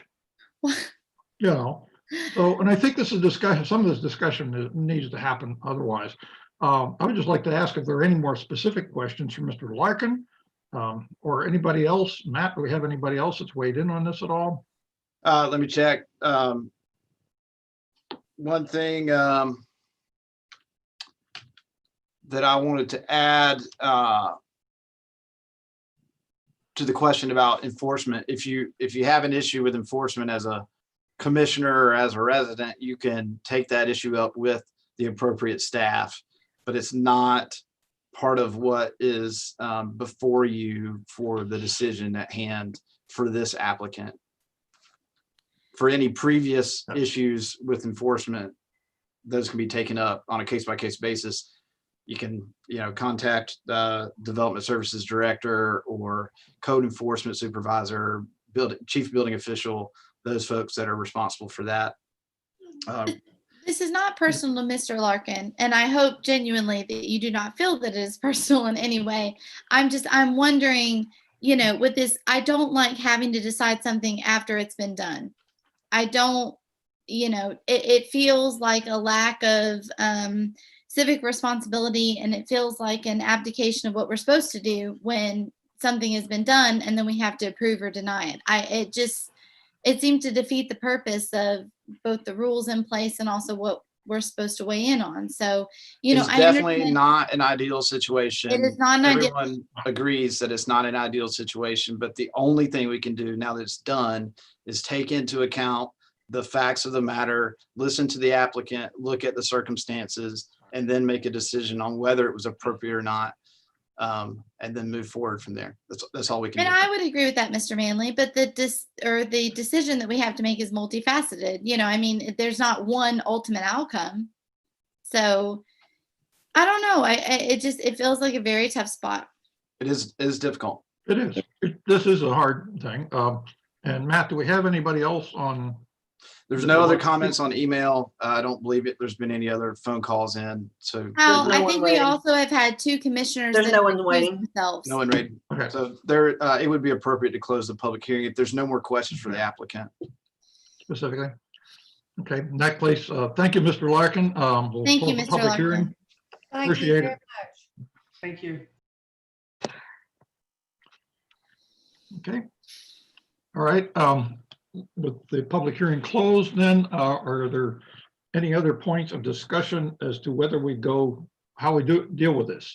We are limited to Can I deal strictly with our guidelines. Yeah, can I- Other code issues, whether things have done before, is not part of our purview and not part of our discussion. Wes, what would you like to say? I- Commissioner Forsyth? Elaborate on what Hal said. Who would rewrite the Tree Street guidelines that you were talking about? It ain't gonna be me. Oh, okay. It ain't going to be me either. I've Okay. looked at it and I've thought about it a lot, and Really? really recently it's too big of a bear for staff to take on. I think we need It to needs have a professional. Right. I would Historic suggest Matt, preservation. put that on the agenda to look at possibly But it would be seeking another grant. Would it be Or a budget. You could look at budget, for next year. It wouldn't, compared to some of the other things that are that go on the budget, it wouldn't be competing with some A top major streetscaping projects. But It wouldn't be a top priority. Well, it's one of you'd those have to things. make a case for it. Yeah, and it's one of those things too that, like we had the grant to write the nomination for Hill Street, Hillrise Park. Yeah, Right. some state Right. money. You can also get that same grant to rewrite and adjust guidelines. That's a Okay. great point. That Okay. would probably be, that's a great point. We should probably start there. We should probably have a little committee meeting to discuss that in detail. Okay. Right, yeah. Do we have any, well, Okay. Getting back to our COA here, 300. Megan, were you going to ask a question there? no, I'm just, as always, and I'll say this again and again, I'm worried about precedent. And I feel like every decision is the precedent for another decision. And so I just want to throw that out there. Right. Can I ask Hal one more question? Since you've been on the board so many years, have you ever come across this before? We voted like this on something that's already been done? Yes. Yeah, okay. Or And it's how gone, did that it's gone go, so Hal? far that there's no other option. Well, that's We what had that, I know we were trying to figure out a way for 416 and 423 West Maple. Right. And Matt worked hard to try to find a way to do that. Everybody was looking at that. But 423, I was not able to tell too much from that because the outside, it looked pretty good. But 416, the back of the building was already caving in. Those are the two houses that we voted or. Yeah, we ended up approving a demolition permit. My point in this decision, I guess, is that we've discussed over and over again, what do we do about folks that do things and then we follow up with? be it signs downtown, be it alterations, be it demolitions, be it whatever. And I'm at the crux where I say, what the point? What is the point? Like, if Commissioner we Toole, under the well, I guide, wasn't so finished, any Mr. decision Manley, has to be but go based ahead. on, any decision has to be based on the design guidelines.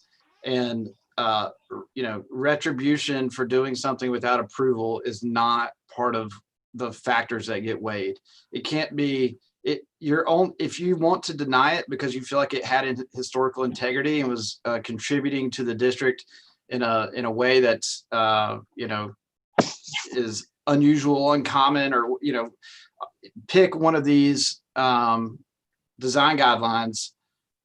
If you want to make that argument, you can make that argument. But because it was done out of sequence or out of turn is not something that we can penalize them for just because they did that. We have to base it on the structure, the proposed new project, and what the design guidelines say about that. Well, obviously, Mr. Manley. So with the finalizing of my statement, I was going to say that as frustrating as this is, I realize that we have limited options, but I do find it almost mute that here we are gathered to weigh in on something that is done and that is finished and finalized. And so my point with all of that was that it would be great to have input and to be able to assess, but if that's not the case, then so be it. So yeah, Commissioner Toole, I would agree with you on that. But we do have approval of the retaining wall and the fence and some of those issues that he's trying to do. And also we need to remember the Tree Streets is a conservation district. It is not a historic district. And if you go to the THC, you will find there are differences in how those two terms are referenced. Jonesboro is a historic district. Our downtown is a historic district. And our downtown is a historic district. gentlemen, I'm a historian, so I absolutely appreciate what a historic district is. Well, I understand, but legally,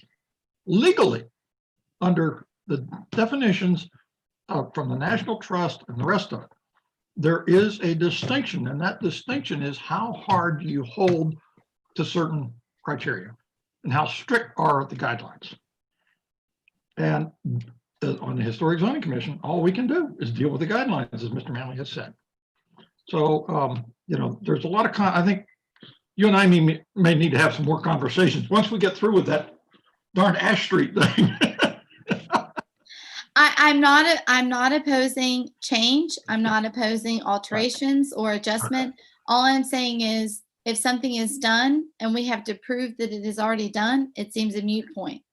All right. Are there any other comments regarding this C of A for 427 West Pine Street? Anybody else on the commission? One more thing, the garage is going to come to us later. Is that what he said, Mr. Larkin said? Yeah. Okay. We're disapproving the demolition. Right. And the other thing. Sorry. And the new fence, the retaining wall, and the the walkway. flagstone walkway. Right. And the walkway. And you're saying the patio is really not visible, so that does not come under. Patio is not visible. Okay. All right. Just make that clear. Are we going to vote on his 6-foot side? That is No, a it's variance. 5 foot. What do we do with that, Matt? What's that? The He's 6 putting foot on a the side. 6-foot side fence. Is that a 6-foot side fence. You want a 4? Yeah. So it's 4 feet in the front that's facing the street. The 6 foot is going along the side. That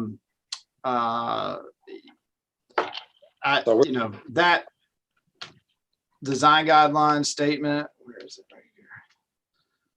I mean, I'm happy to make it 6 feet all around, but I figured I should keep with the spirit and make it 4 in the front, right? Right. So this statement, which is all we have to work with, which says fence height should remain at 4 feet in the side yard and 6 foot in the rear yard. The way that we determine side yard and rear yard is where, in this case,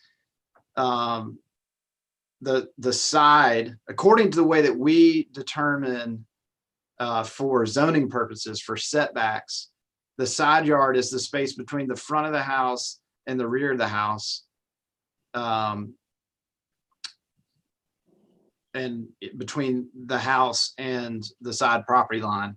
And so the 6-foot fence that's running along the east side of the house, as it's been proposed right in here, would not be, it would be 6 feet in the side yard as opposed to 4 feet in the side yard. Given the circumstances, I see no detrimental impact with the way that the neighbor's house is laid out. And in that relation, where's that picture? But Matt, will this be an issue with the proposed 8 feet that you were talking about last night, or does that have nothing to do with it? There's no 8-foot fence. That's Not 8-foot fence, but 8 That's not foot part of, that's not sidewalk. even part of the code at this point, so we can't consider that. Oh, the 8-foot setback? Yeah. It would, it does not have an impact on that. Okay. That's the R2 required setback. A fence does not have to meet, a fence is exempt from setbacks. I Sure. think that's what you're asking. Yeah. This is a view right here in the middle of what, where the 6-foot fence will run.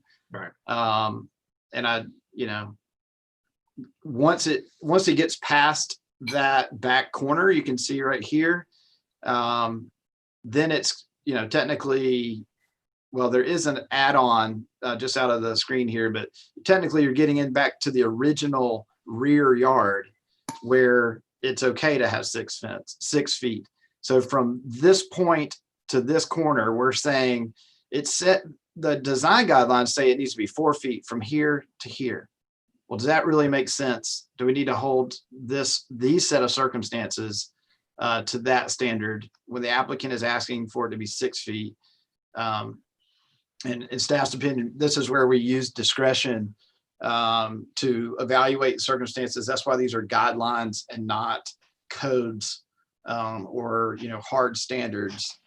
They take a group of volunteer citizens to evaluate the circumstances and make these tough decisions. So as far as the fence goes, I'm okay with the 6 feet on the side as long as they maintain that 4 feet where your would have your public right of way, where you're more likely to have interactions with your neighbors, those walking by. And so that's of greater importance to me from a staff perspective. What hasn't been mentioned that may need to be given consideration is the style of the fence. What's shown in the guidelines is a picket with spacing. What's shown by the applicant is this more of a tighter layout that does not have any transparency through it. And so that is something that maybe should be given some consideration, but I really think the difference in the height has negligible impact. And it's a really hot discussion amongst neighbors because yes, the houses are on top of each other, but that's part of the character. And so finding a balance of maintaining the character of the district and also being, people being comfortable in their surroundings. We don't want big walls going up, boxing everybody in. We want to remain, you want that interface between the public realm and the private realm, but we don't want people to feel uncomfortable on their own property. So it's tricky, but so that's why discretion needs to be used. And so each set of circumstances needs to be evaluated. That's why I did a site visit to go and take a look at things there. Yeah, thank you, Matt. I appreciate that. I would agree with, I think that's probably workable. I would like to suggest that maybe the first part of that 6-foot fence from the at the 4 foot where he turns the corner, rather than being just turn the corner and immediately jump up to 6 feet, that he kind of step it up, take about 6 feet of that 6-foot fence and just whatever the angle is between the 4 foot and the top of the 6 foot. Cut it at that point. So it kind of steps up. So a gradual up. So whatever. Gradual up to the 6 feet over about 5 or 6 feet. Yeah. So you'd have a 2 foot, whatever the pitch of that would be to go from 4 feet to 6 feet, you would have an angle. Right. Or would you prefer like? And then go to a 6 feet from there on back. 5 foot and then a 6 But foot step ups? Or That's, so the way he's describing is how they're proposing to do the rest of the yard, because there is changes in topography. And so instead of having angles on their with their fencing following the elevation of the ground, they're doing retaining wall at the base and having it step up to be able to maintain the 6 foot height. And so they could do that same step up where it goes, it comes around the corner and maybe he stays at 4 for a few feet, steps up to 5 for a few feet, and then gets up to 6. Yeah, that would be work too. Yeah. Yeah. That would work. Kind of like a gradation type thing. Yeah. Yeah. Instead of an angle, it would be, a Right. gradation or, Right. staggered. Yeah, tier type thing. Yeah. Yeah. Tiered or terraced. What else we got here? The retaining wall, any further discussion on the retaining wall on the walkway?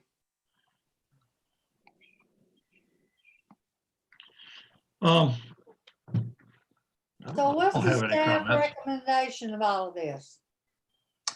Staff recommends approval of what the applicant has proposed with, I think the consideration that's been given to the fence would help to alleviate some of staff's concerns with the way that's been proposed. Okay. All right. Any other comments or questions on this? One other comment I'll make on where there is no retaining wall, since that driveway is being eliminated, I don't necessarily see the advantage of adding that brick wall. If the applicant wants to comment on that further, that may be helpful, but that's just another small thing. The applicant wants it. It's the materials meet complement the house. I don't see a real issue with it, except for it doesn't seem, from a functional standpoint, doesn't seem necessary. You're talking about the retaining wall, man? Yeah, just this one right here where there isn't one 11. currently. Oh, okay. Yeah, I'm happy to comment on that one. So, and maybe this got lost in the communication. Originally, I wasn't going to put grass there because the landscaping contractor recommended just putting like gravel and pavers or some sort of like raised beds for flowers, because the slope of the hill, he was worried about grass being able to live. But if we shape it to be like the rest of the yard, that actually makes sense. And in which case I would need a retaining wall, but originally that was going to kind of like frame the existing driveway we're taking out, that we were going to make like a path and some like flower beds there. But I'm totally fine doing grass and flagstones. And then in which case, yeah, to your point, I wouldn't need that other retaining wall because there wouldn't really be a divide anymore, just be all grass. So that's where that originally came from. I think that got lost in the back and forth. Okay, so retaining wall is needed if you're doing beds on either side of the path. If you're doing grass, then the retaining wall is not needed. Right, because then it could just be like one solid yard, right? Right. Terrifying. And you got grass growing there. I don't see why it wouldn't grow over here. Personally, again, it's your preference. This is, I think either way you do it, the materials of the walkway and the materials of the wall are what's important to the historic district, not whether it's grass or flower beds. Sure. So I just want to make that distinction. Okay. Yeah, and I guess the other thing that the bricks in the drawing hide is right now there's probably a good foot difference between where the grass is and where the driveway is. Like there's a pretty significant bank right there down. So that's what the retaining wall is also going to hold in. So it's almost the same amount as you see on the left side there on the right. It's just there isn't a wall there, just dirt. Just, and, concrete just rolls and off. Yeah. But yeah, I'm flexible there. That was just kind of an idea. Whatever makes sense to make it look nice. Oh, okay. Thank you for answering Thank that you. question. Yeah. Thank you. Any other questions? If not, I would entertain a motion on the property for COA for 427 West Pine Street. So are we gonna make separate proposals or just all in one? You can separate it if you want. The reason it was all put together is because the way that the design guidelines read, the demolition is considered in relationship to That what the new that wouldn't be a proposed separate construction motion. would be. We don't have to do that as a separate motion. Then. Is that what you're You saying? do not have to do it as a separate motion. That would be up to the commission. If you would like to, we can do that and split it. Anybody have any preference on that? I'd rather do just one. I'd rather do just one unless Okay. someone else has another idea. Well, I think that's going to be simpler. It's kind of put together as one COA Right. at this point. Right. One thing to consider is if you separate out and say, recommend approval of the demolition, part of the design guidelines that help support that opinion are based on what the applicant has proposed to do in the space true. Yeah. where the garage was. And so Right. yet where it says the proposed new construction will not in the commission's reasonable. So then if you turn around and then deny the retaining wall and the fence and all that, so then you've based one decision on a decision that's not upheld. Matt, So- will the other commissioners be able to weigh in on those later parts or no? So I would recommend you not break it in two, or if you break it in two, vote on the second first. Vote on the new construction first, and then you would have something to base your demolition decision on. Okay. But otherwise, you could just consider it all at once. I recommend considering it all at once. Is that a motion? Yes, Motion? Okay, I'll second that, Hal. all right. So we have a motion and a second to take the C of A 2020-300 for 427 West Pine Street and consider it strictly as one Motion. One motion. Right. Thank you, Wes. Okay. As part of that motion, there was discussion that seemed to be agreeable to stagger the fence from Right. 4 foot. I to was 6 going to ask. feet. I was going to ask that, Matt. What about that? So Just add that, just say, Yeah. that's the Okay. only difference from what's been requested. Does Liz have to make a new motion then, or we're just? No, you can just tack it on to that. Tack it on, amend it, or whatever. Nicole will get it. Yeah.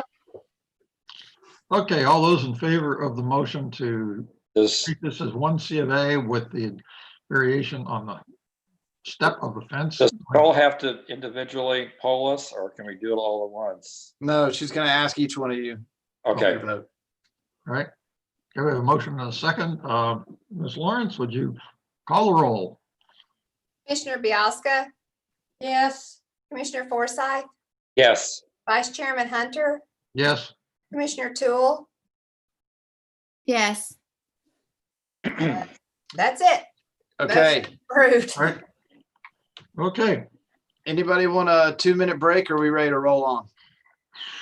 I could use a 2-minute break if that's okay. Now, Let's do it. I'll call the other commissioners and make sure they know to come back. I don't know how else to do it. Okay. Hey, Nathan, hey, hey. You All right, we'll probably- be right back in 2 minutes. Okay. Thank you, everyone. Thank you. Oh, How? yes.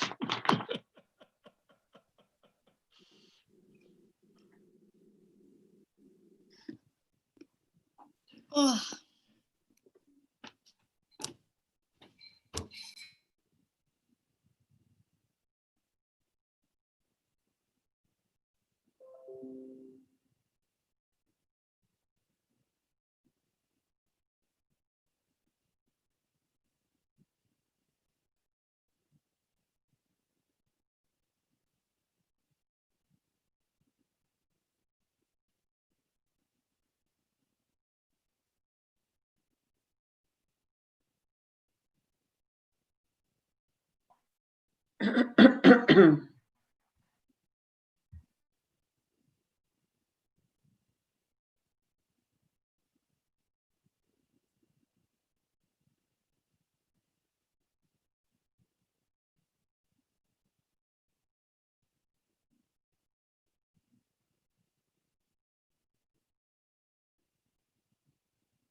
Jay McCusker.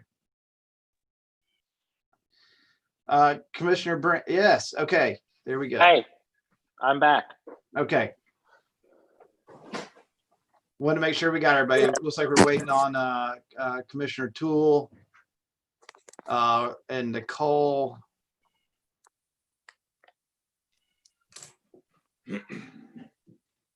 Anybody seen Hal? Nicole is Oh, yeah, back. yeah, I'm waiting on Hal. Okay.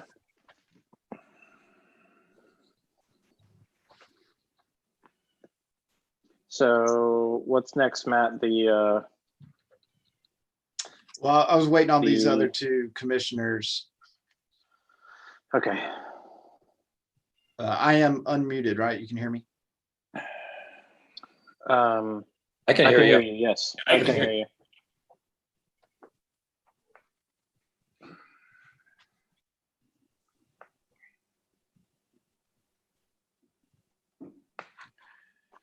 Good thing Jeopardy on reruns now.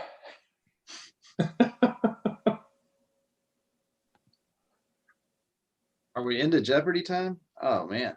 Yeah, but they started reruns. I don't think they're filming anymore because of the virus. They're at least 6 feet apart, right? Those three contestants. Yeah, but I thought they're going to film with no audience, but apparently, I don't know. They had new ones last week, and this week they're repeats.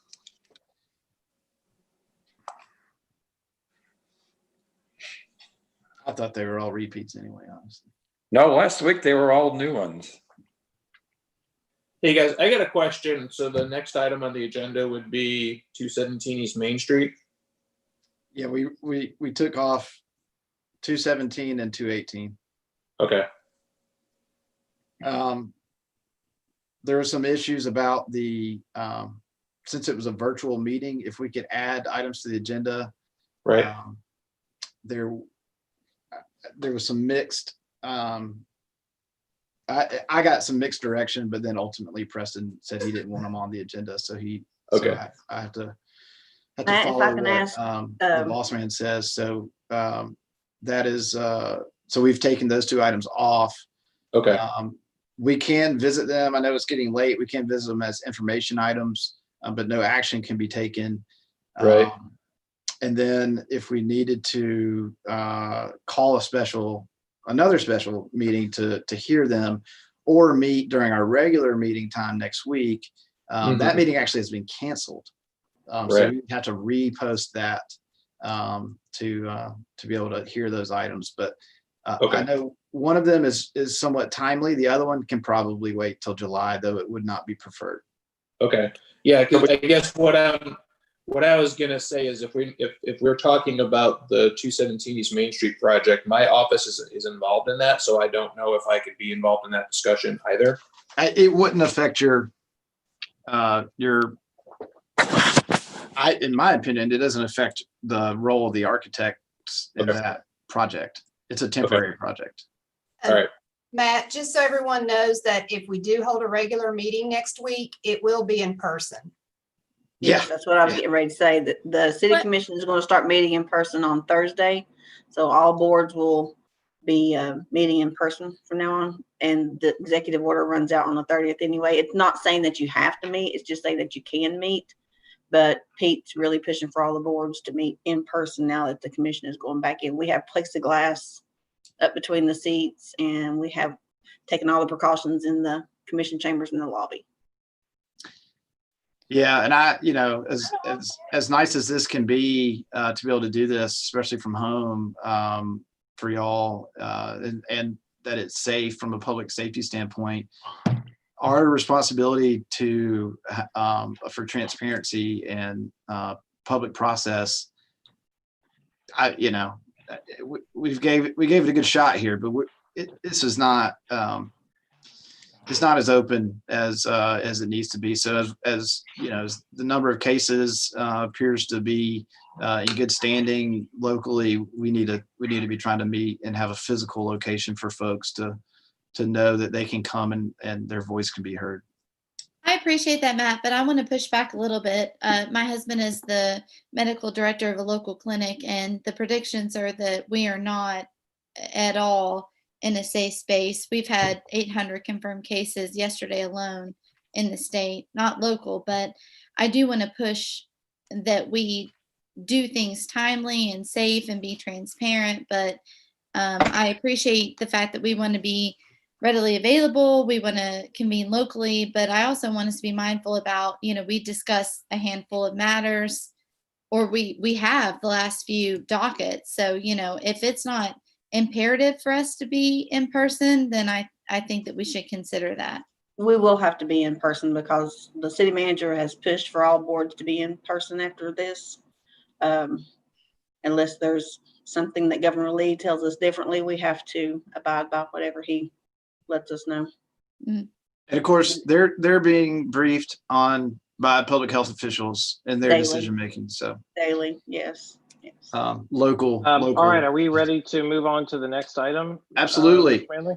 So this discussion is about a zoning code text revision that has been proposed that has an impact on the historic district in a very direct way and also in kind of an indirect way. And so it has gone through the Planning Commission committee level, was fully vetted by 2 sessions of committee work, hours and hours and hours of staff work, went to Planning Commission, was approved by the Planning Commission, got delayed due to the pandemic, and but has gotten back on course and has gone through first reading with the City Commission. Second reading and the public hearing are scheduled for this Thursday, and then it would have to go through one more third reading in order to be passed and adopted and made part of the code. And so it's timely with the second reading and public hearing coming up, and it's relevant to the Historic Zoning Commission. And so what I want to do is go through what these proposed changes are and ask that you give consideration to weighing in with an opinion as a commission, and then communicate that position to the mayor and city commission. She specifically asked during first reading if the Historic Zoning Commission had weighed in on this, and so we'd like to be able to say yes to that as staff in our presentation at second reading. And so I will dive in with that. So we're looking at Article 4. There's a number of other changes that are part of this, but the part that's relevant to the historic district is what I'm going to focus on.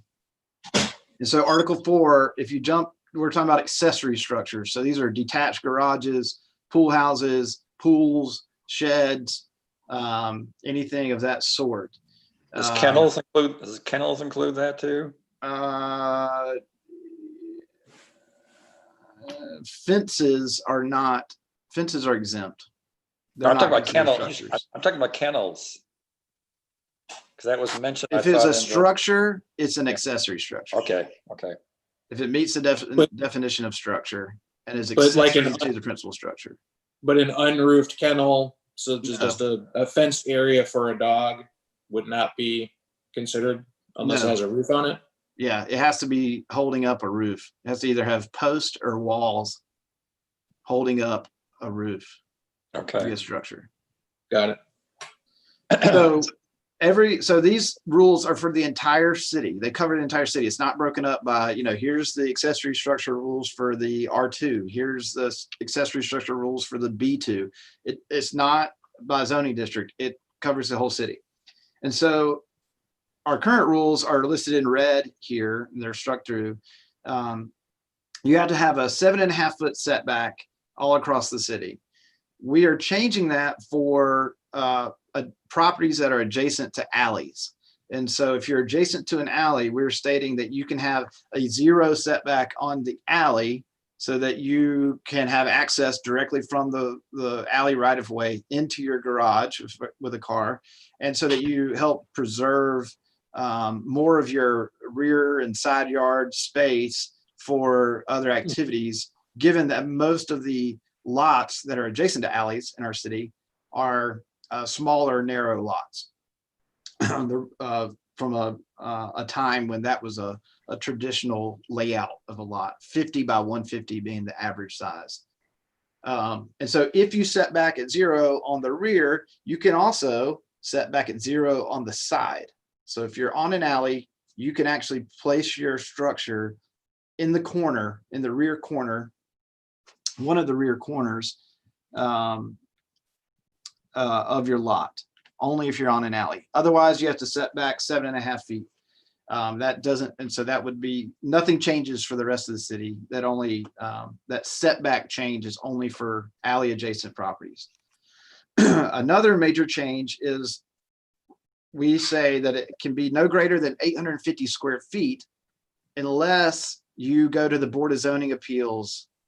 And if you want to have a structure over 850 square feet, you have to meet all of this criteria 1 through 5. The problem with that is if you cannot exceed 30% of the floor area of the principal dwelling. And so that really limits the number of houses that are actually large enough where 30% of their square footage would actually be larger than 850 square feet. So you're looking at, close to 3,000 square foot houses and up. Matt, can I just interject for one quick moment? Is Sure. it possible for you to, do you have the text available as a slide? Are you not seeing this? No, I'm just No. seeing your beautiful face. Oh man, that's true. Matt, I'd also Sure. like to ask too, while you're explaining It is this. sharing. That There better? you go. Oh, there, I can see it now. Yep. Sorry. I thought y'all could see this the whole time. Oh, thank you. Thank So you. the first one I talked about with this, the alley, the language has changed a little bit, but the intent is the same as number 2 here. So 4.13.3 A2. And Commissioner Toole. Yeah, my question was, so you presented on this at the snow meeting, which was wonderful. But not a lot of folks commented on the reduction from 850 to 700. And I'm curious about what the rationale was for that. So, I mean, it seemed great, the 50% of the primary domicile, but what was the rationale for dropping the 850 to 700 for folks under the 1,400 square foot? So it was about making it scalable and complementary to the principal structure.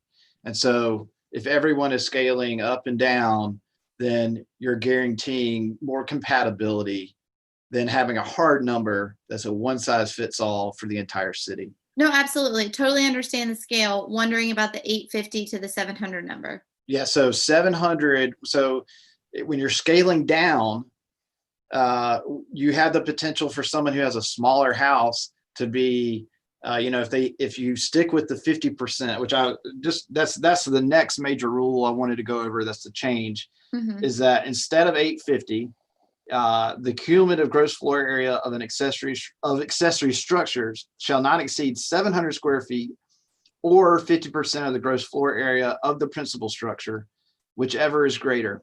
And so 700 square feet is a number that we're guaranteeing as a minimum for every property owner in Johnson City. And so that's enough size for a two-car detached garage, or detached garage. Absolutely. We want to make sure that everybody had that ability to have a two-car garage. Absolutely. But they're guaranteed 850 now, right? Across the They city. are guaranteed 850 now. So there would be some properties that would be reduced in the amount of square footage they could have from 850 to 700 if they had a house under 1,400 square feet. Sure, but you were talking mostly about urban residences and urban environments that experience that. So that's 150 square foot law.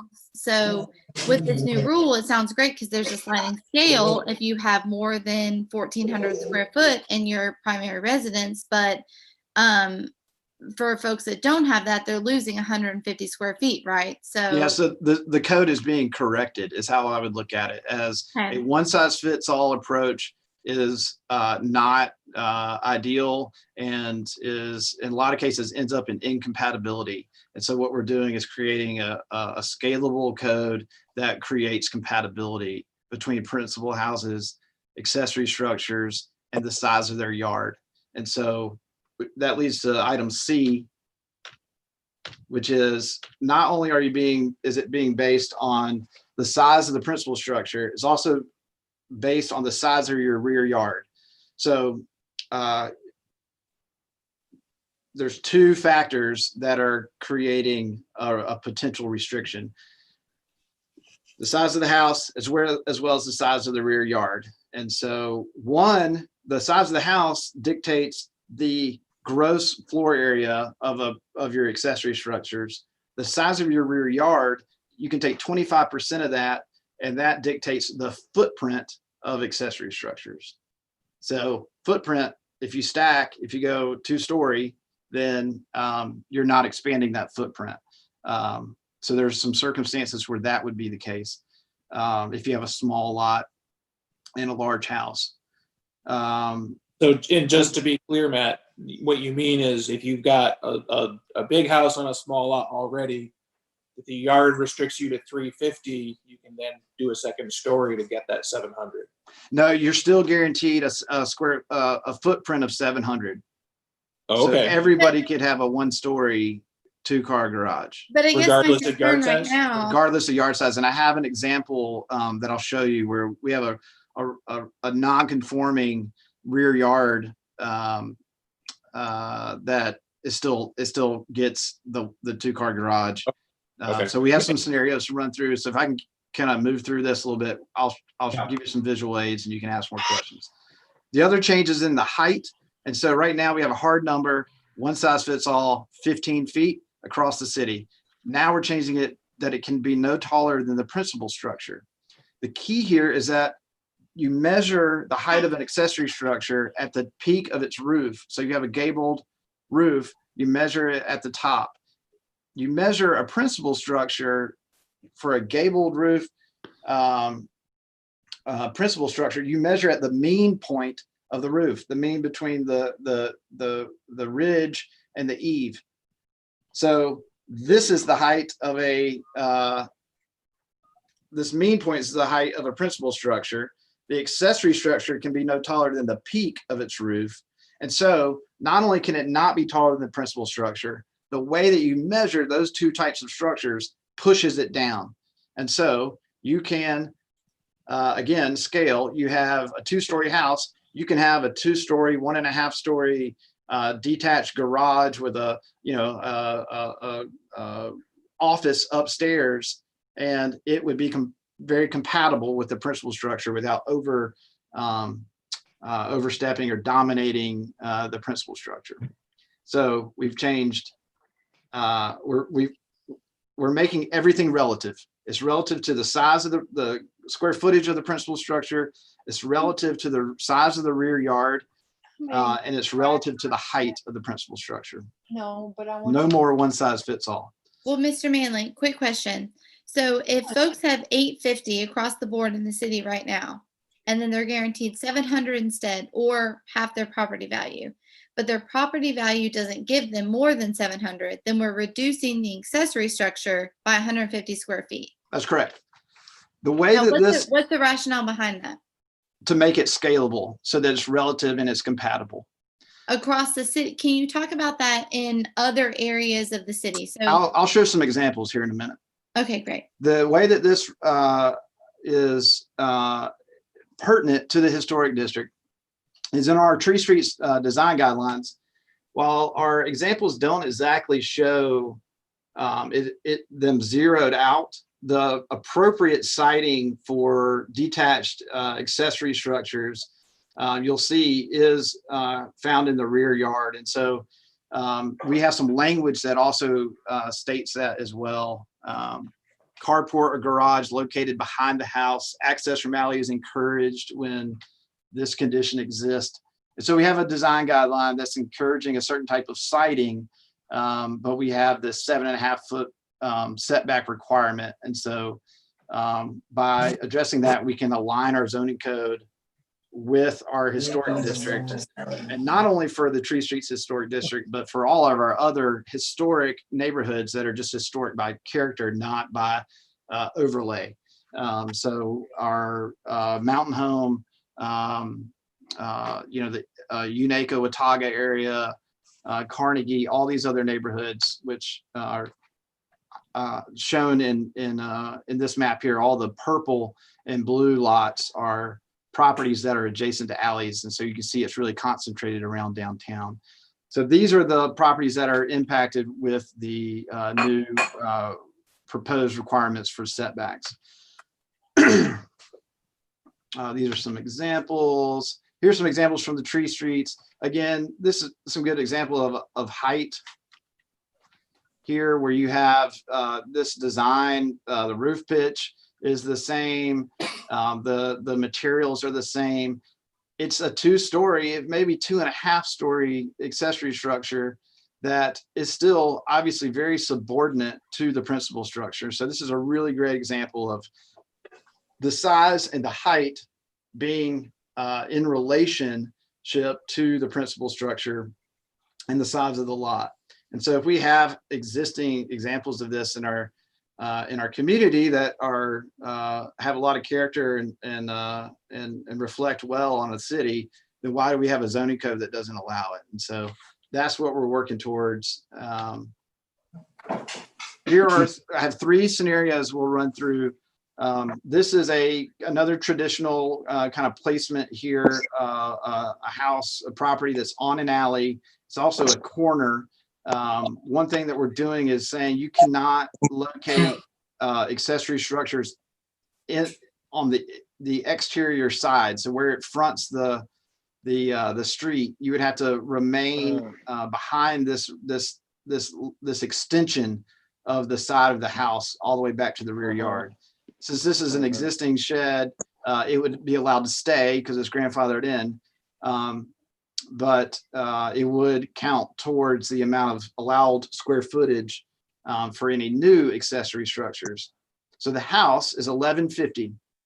If they're allowed 50% of the principal house for their accessory structures, that would go under 700. So that 700 allowance kicks in and they're allowed 700. The rear yard, you can not exceed 25% of the rear yard, 25% of the 33, I don't even know what that is, 33.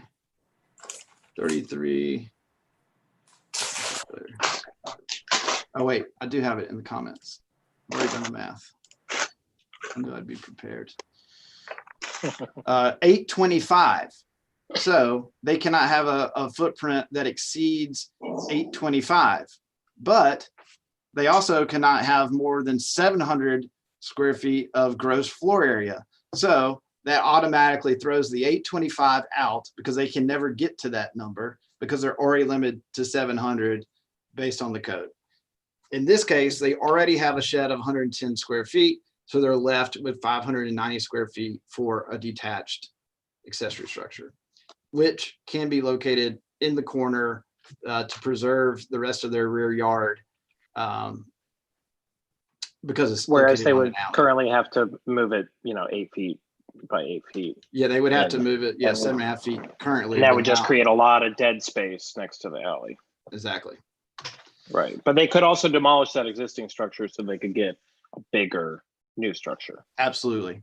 But- Yeah, we just wanted to kind of have some different examples so people know that, even if I'm located in the wrong yard and, what does it mean? How do the new rules impact my existing circumstances? So we wanted to show that. Yeah. But Mr. Bailey, I guess my question is, so if folks already have an 850 structure, right? And the new rules citywide are 700, and a lot of the Tree Street houses, which this seems to affect, are 1,400 square feet or less. Why would they go for a 700 square foot accessory structure instead of the 850 that currently exists? So that is compatible with the principal house. It's the same answer. So, The- so Matt, I'm confused. Like you're saying, when you say compatible, you mean like more in proportion? That's right. But it's Okay. not more space. So everything is in relationship. It's a percentage instead of a hard number. So everything scales up, it scales down based on the size of the principal house and based on the size of the yard and based on the height of the principal structure. Yes. Are there some Hold people on. who are going to lose 150 square feet? Yes. Yes, there will be, but that decision is being made in light of having a code that actually is more Uniform, sophisticated. standard. and- Yes, absolutely. You said this at the meeting, legalized, uniform, which I think is great. I'm just curious about people that are looking to lose 150 square feet of space. I'm just trying to reconcile two different opinions about this. You know what I mean? Like standardization versus a lot of folks don't have a house over 400. 850 square feet. If it was a reasonable number, then it probably, then that argument that this is detrimental to folks who are losing that 150 square feet would make more sense. But the fact that it's larger than a detached 2-car garage, and that we're making sure that people are guaranteed 700 square feet for at least a 2-car garage, I think that addresses that concern. We're not scaling it all the way down. We're guaranteeing everyone in the city can have a 2-car garage. Well, but if we're talking about the tree streets where folks are grandfathered in 800 and 900 square feet, then is this going to be amenable? They would not have let's to move through tear the down rest their of garage. Megan, I would propose that we move through the rest of Matt's presentation, then we can Absolutely. hash out the details. Sorry, I'm so sorry. We had some of the information last night. I've had a chance at least to kind of consider and ask some questions, talk to people. So I apologize. I'm not trying to interrupt at all. Yeah, we do have you're people fine. on here who have not seen last night or have not looked at Preston's presentation at True. City Commission last time. Very true. And if it's grandfathered in, it's grandfathered in. This doesn't have a dang thing to do with it. My apologies. Yeah, the other thing is, yes, there is some impact to folks that are in that 1,400 square foot area. And that will be some of the folks in the tree streets. But the overall impact of these code revisions as it relates to the Historic Zoning Commission is in relation to the siting and elimination of those setback at the alley and the ability to scale specifically the height in relationship to the pitch of the roof of the principal structure. We have an example of that at 709 West Pine, where the applicant was approved for a roof pitch that put them above 15 feet in height. They could not get approval for a different roof pitch because it would have been incompatible with the principal structure. So they got a COA for the roof pitch that they proposed, but then they couldn't get a zoning, they couldn't get a building permit because they couldn't pass the zoning review because it exceeded 15 feet. And they could not satisfy the BZA requirements for a special exception or a variance. So that's a really I was not trying to direct interrupt. example of how changing these zoning codes will kind of let common sense prevail and allow someone to have a 16-foot roof pitch that complements their principal structure. In this case right here, number 2, you have a non-conforming yard. This does not meet rear setbacks. The house fronts this local street, but it is on an alley. And so if you take 25% of the principal structure It's less than 700. So they go with the 700 number. If you take 25% of the rear yard, it's less than 700 too. So they're guaranteed the 700 number for the rear yard space. So you end up with a 2-car, allowable space on it for a new accessory structure that's placed at the alley. So even for a non-conforming lot, that's a small house, very narrow, not oriented correctly, they still get the same deal. So under the so that's an example of non-conforming rear yard. How does this affect the rest of the folks outside of the kind of dense urban area? This is a 3,500 square foot house that would allow them 17,000, almost 18,000 square feet of space. The rear yard would allot them 4,700 square feet. So of footprint, they can never get to that because they're already constrained by the 1782. And then in this example, they've split that up. That 1782 has been split up between 891 square foot pool and an 891 square foot pool house. So you can see how accessory structures in combination, even though 1782 seems like a lot of square footage, that it is still remains compatible to the principal structure and subordinate to the principal structure because it can exceed 50% of the gross floor area. So that's an example of kind of a larger lot, larger house scenario. We did an even larger house on an even larger lot, but I left that example out. It didn't seem very relevant to the historic district.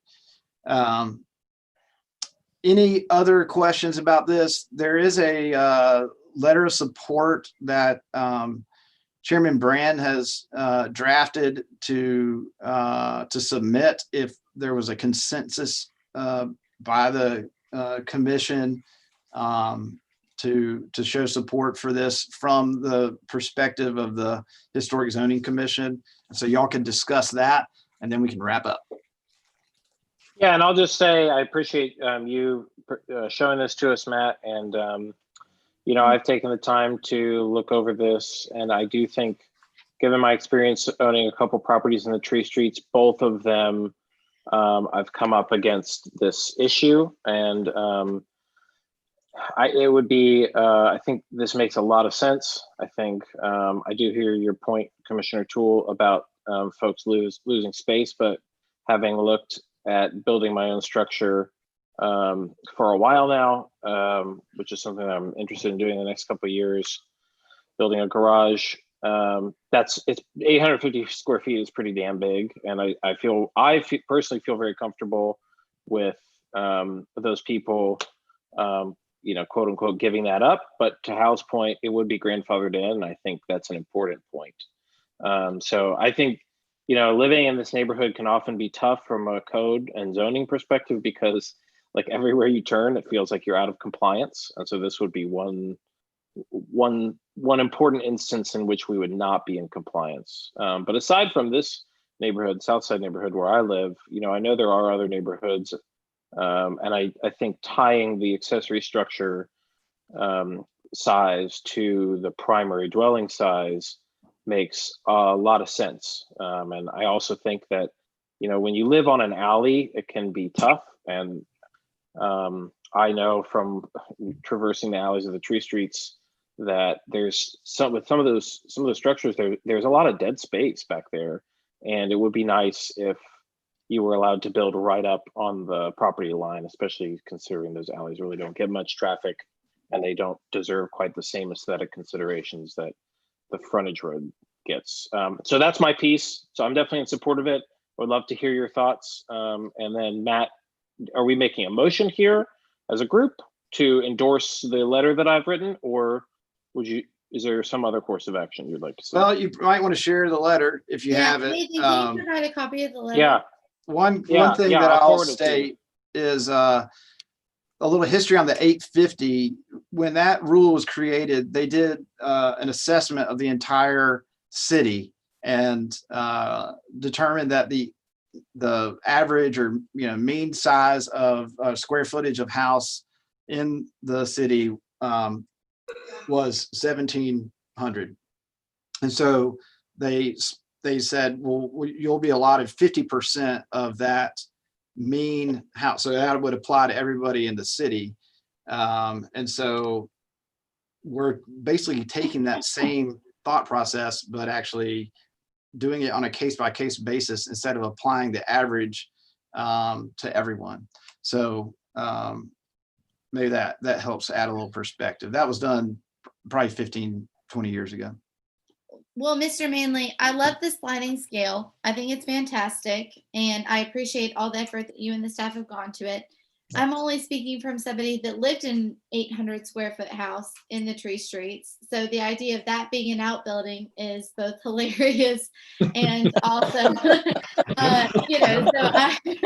I say it from personal experience, but I guess I just question the reaction citywide, not only tree streets wide, but citywide, of the idea of losing 150 square feet. And so that's why I was questioning the rationale behind what that is. And I appreciate the scale of the yard, the principal structure. I think that's wonderful. I anticipate a lot of questions of folks of, why is this additional yardage gone? So that was the basis of my question, not for me or my neighbors, but just across the board. People don't like to lose things. So even if you have a no doubt, it's a difficult situation, and you can't, you're not going to always please everyone, especially when you're doing something that's citywide. So we have to make the tough decisions and use our best input and knowledge and experience to make these recommendations. Absolutely. Well, my understanding is the city commission meets on Thursday. Is that correct? For second reading, public hearing. Second reading. Right. So what I would like to do, if my fellow commissioners are amenable, is to email you this letter right now and have you review it and get back to me by the end of day tomorrow. And then we'll have time to send it on and have city commission and the mayor take a look at it. Does that sound good to everyone? Yeah, I think since this is not official action being taken for an applicant, that would be fine. Yeah. Right. So we just approve your letter, Nathan, is that what you're saying? Via What's email. that? Yeah, via email. If you have problems or you want to insert language, like more than happy. I was going to say, it depends what the letter says. Yeah. That's right. Okay, well that sounds good. Do we have any other topics, Matt, or are we done? We're done. Oh. Appreciate everybody's time. Thanks for contributing to the the city. Matt, time is appreciated. You'll let us know about next week, Matt, if we do have a meeting on the regular scheduled time. Yeah, I'll circle back with Preston and Diana and figure out what our next course of action will be with those two applications. You know, if we're meeting on Thursday for the Downtown Design Committee? We are not. I'm going to email you out, email everybody tomorrow. Okay, so we are meeting on Thursday then. Can we all thank Matt so much for his diligent work? I mean, he's just been incredible. So thank you so much, Matt, for everything. 2 other applications ready for you guys too that you didn't get to see. So Congratulations, Megan, on your doctorate. Yeah, they passed me. You now have 2 PhDs on this commission. I want to be like Ben, and I want doctor on the platform. Hal, you should get it too. We all need Did you hear that, Nicole? I don't think we can afford those extra letters. Outside of the budget. Make it It's happen. tough times. But thank you so much. No, that's not going to happen, Megan, because if she does it for you, I'm going to say she got to do it for me too. Well, let's get it all, Hal. All of them. Let's get all of them. She all will right, guys. List it. Good night. So, okay. Thanks, everybody. Thank you, Hal. Thank you so much, Matt. Thank you.